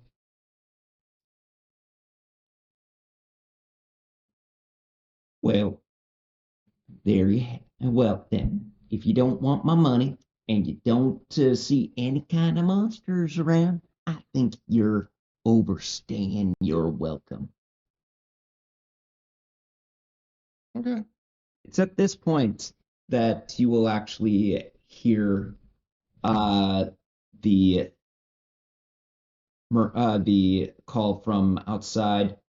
"Hey, is someone in there?" And it looks like, well, oh, sorry, you're still down deck. "Huntsman, we're here because of a call." Yeah, we're coming up. And there's Crowley just like pushing you out, and then he's also walking out with you, and he's like, "These folks right here are muscling in on my property. I do not want them on my boat." And the huntsmen are just like, "Denali sent us. We, Yeah, false alarm. okay. Hmm.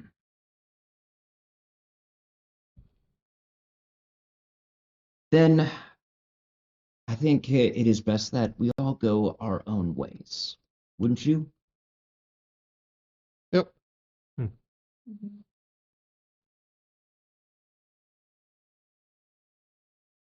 You walk off the docks, and that is what led. That's the current situation at this moment. Where do we find the party now?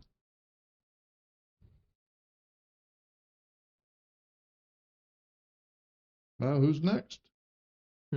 Well, there's Amos, Katia, or Zeke. What, Amos has been missing for a few days. All right. Go much- check on him then. Yeah.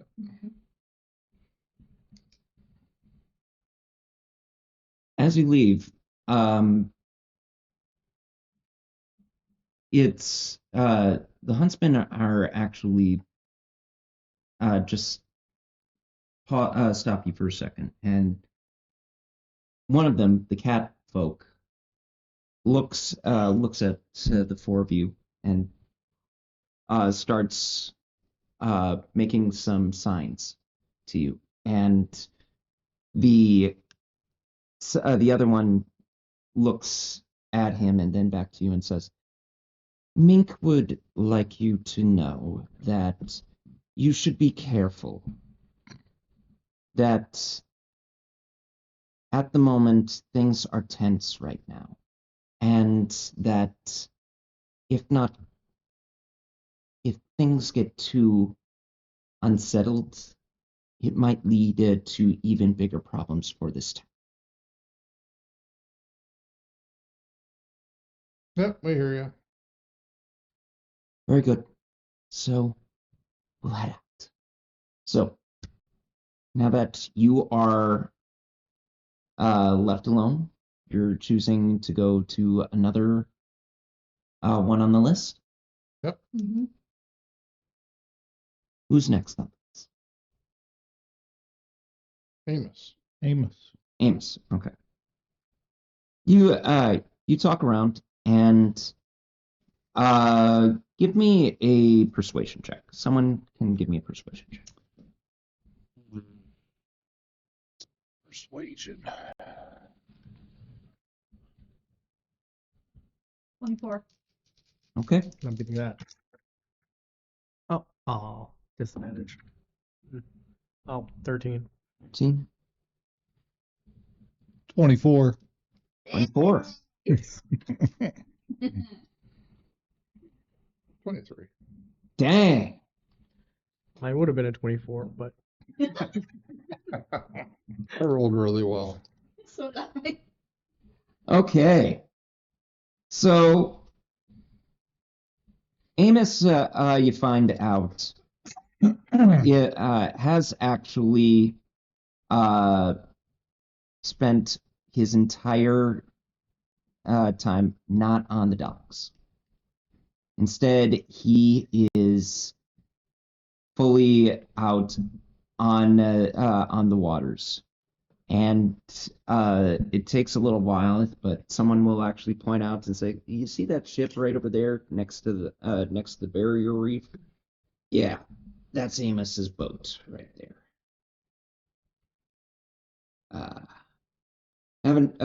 Hasn't come into town, as far as I can tell. And honestly, it's kind of unsettling." All right. Check it out.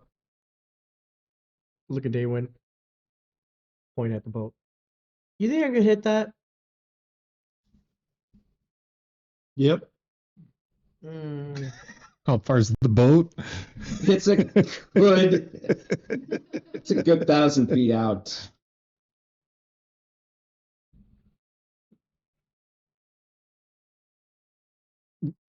Fireball.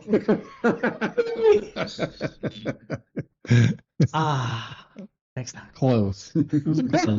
Several hundred feet. Close. Wasn't even close. Anyways, I we know. get someone to help us. Feel like that umpire from Major League, just a bit outside. All right. Yeah. So, with enough talking, because I'll say that even with 2 24s and 23 persuasion, you can also get a dinghy to row out to get to that boat. Isn't it? What? Isn't that what you guys want? Isn't that what you said? Oh, We have brooms. We do have brooms. that is correct.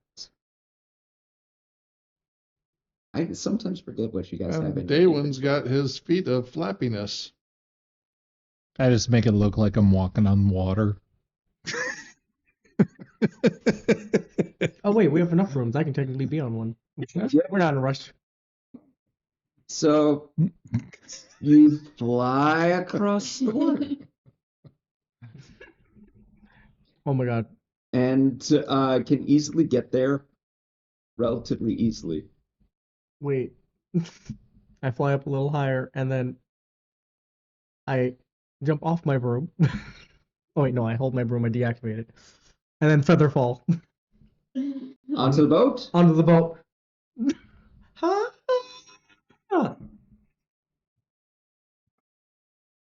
You're on the boat. Yes. This one's a little smaller than Superhero land. Crowley's. Crowley's. Oh, Crowley had a pretty big boat, man. Well, full sails and everything. Mm-hmm. Sails are fully rolled up here. Call out. Amos! Completely quiet.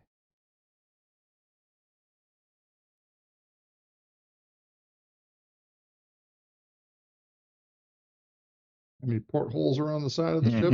Have the owl take a look in. Yep. I'll say yeah. And Shit, I'll look through some portholes too. Why not? Okay, might as well. Well, here. give me a perception check. Shit. got this. Nope. Oh, that's a 10. Not even gonna tell you what that was. It was below 10. I'm having a horrible day. Okay, I guess we do this the hard way then. Oh, well. Amos! Hard to see in there, and there's no response. All right. Let's board. You're on board. You guys got night vision? Nope. I got dark Light. vision. Got dark vision? I do too. All right, we'll put you two out ahead of us then, because I'm going to be casting light in here. The same. So, you light up. Where do you start looking? So, Captain's quarters, I guess, would be first. Right? Bang on the door. Amos! No response. Comes from inside. pilot house. Pilot house? Pilot house. Pilot house? It's mainly just the poop deck with the helm. Nothing up or nothing on top. Inside then, start from the ladder. Work forward. Is the I checked the what's it? Captain's quarters. Is the door open or is it locked? It's not locked. All right, open. Give it a slow open. Here in a little bit. Inside, looks like the place hasn't been touched in a good while. There's a desk, a chair, and a hammock.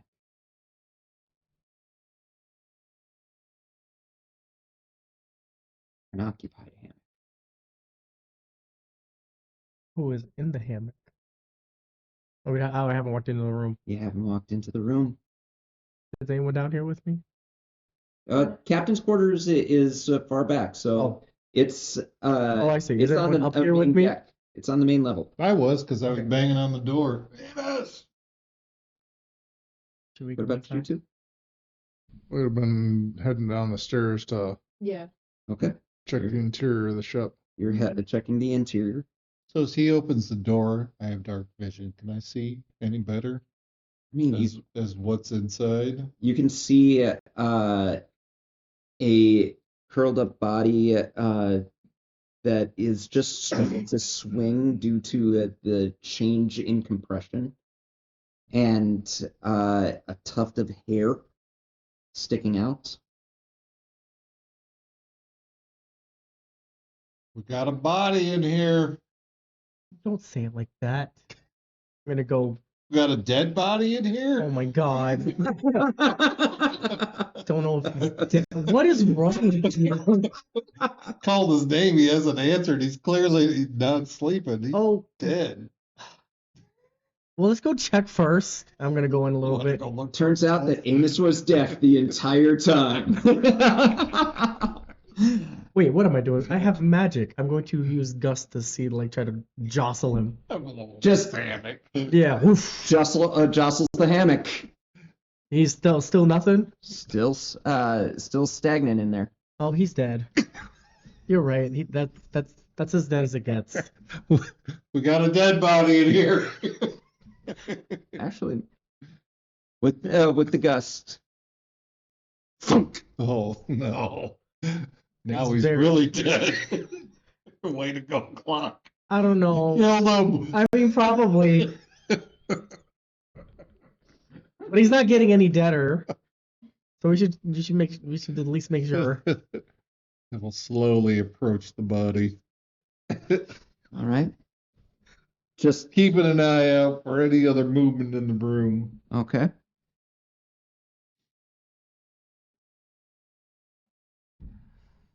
No movement that you can see, not even from Amos. Amos just has his back to you, and hair is just lulled down. Draw the sword and just kind of Just gently like flip move over his a little bit. body a little bit. Yep, jostle him around, Okay. get him to flop over on his back or whatever. He flops over on his back, and you see a huge Uh-oh. cavity. Got problems in here. O'Malley. You guys, Uh-oh. you make your way down the deck as Daywin and Clock are knocking and checking on the door, and you're lit up. It is a very similar situation.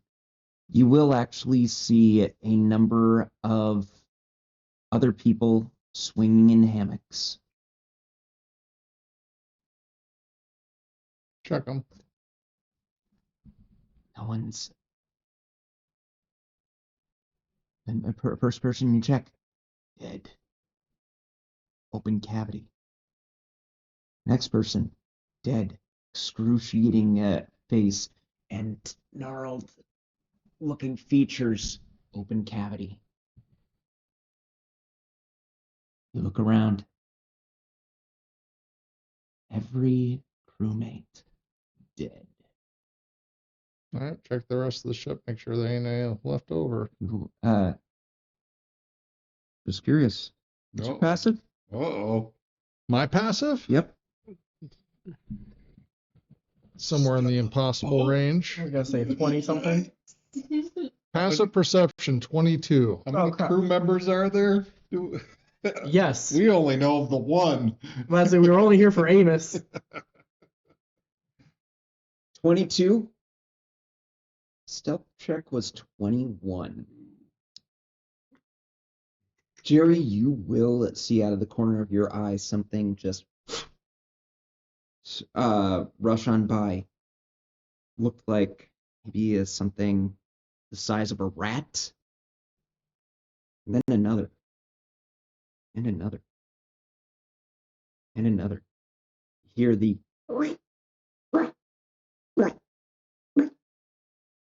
of all of these small feet and drags across wood.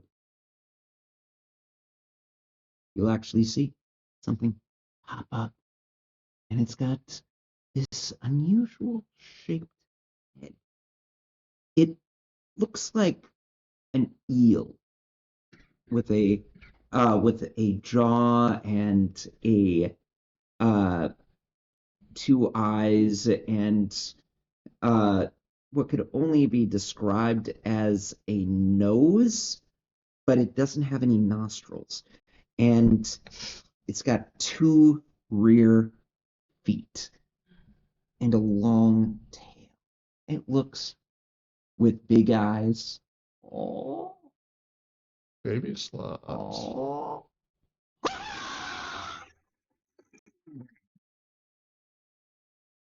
And that's where we're going to end tonight's episode. Scaring the shit out of Ashley. Not at all. I'm glad I'm not sitting over there. Debating three things: pie, Not a bad option. lightning bolt, Also not a bad option. or thunder wave. Great minds. Well, we're gonna find out what the company will do on a ship full of tadpoles. Until next time, folks, stay safe, stay alert, and stay cool. See you then. Bye.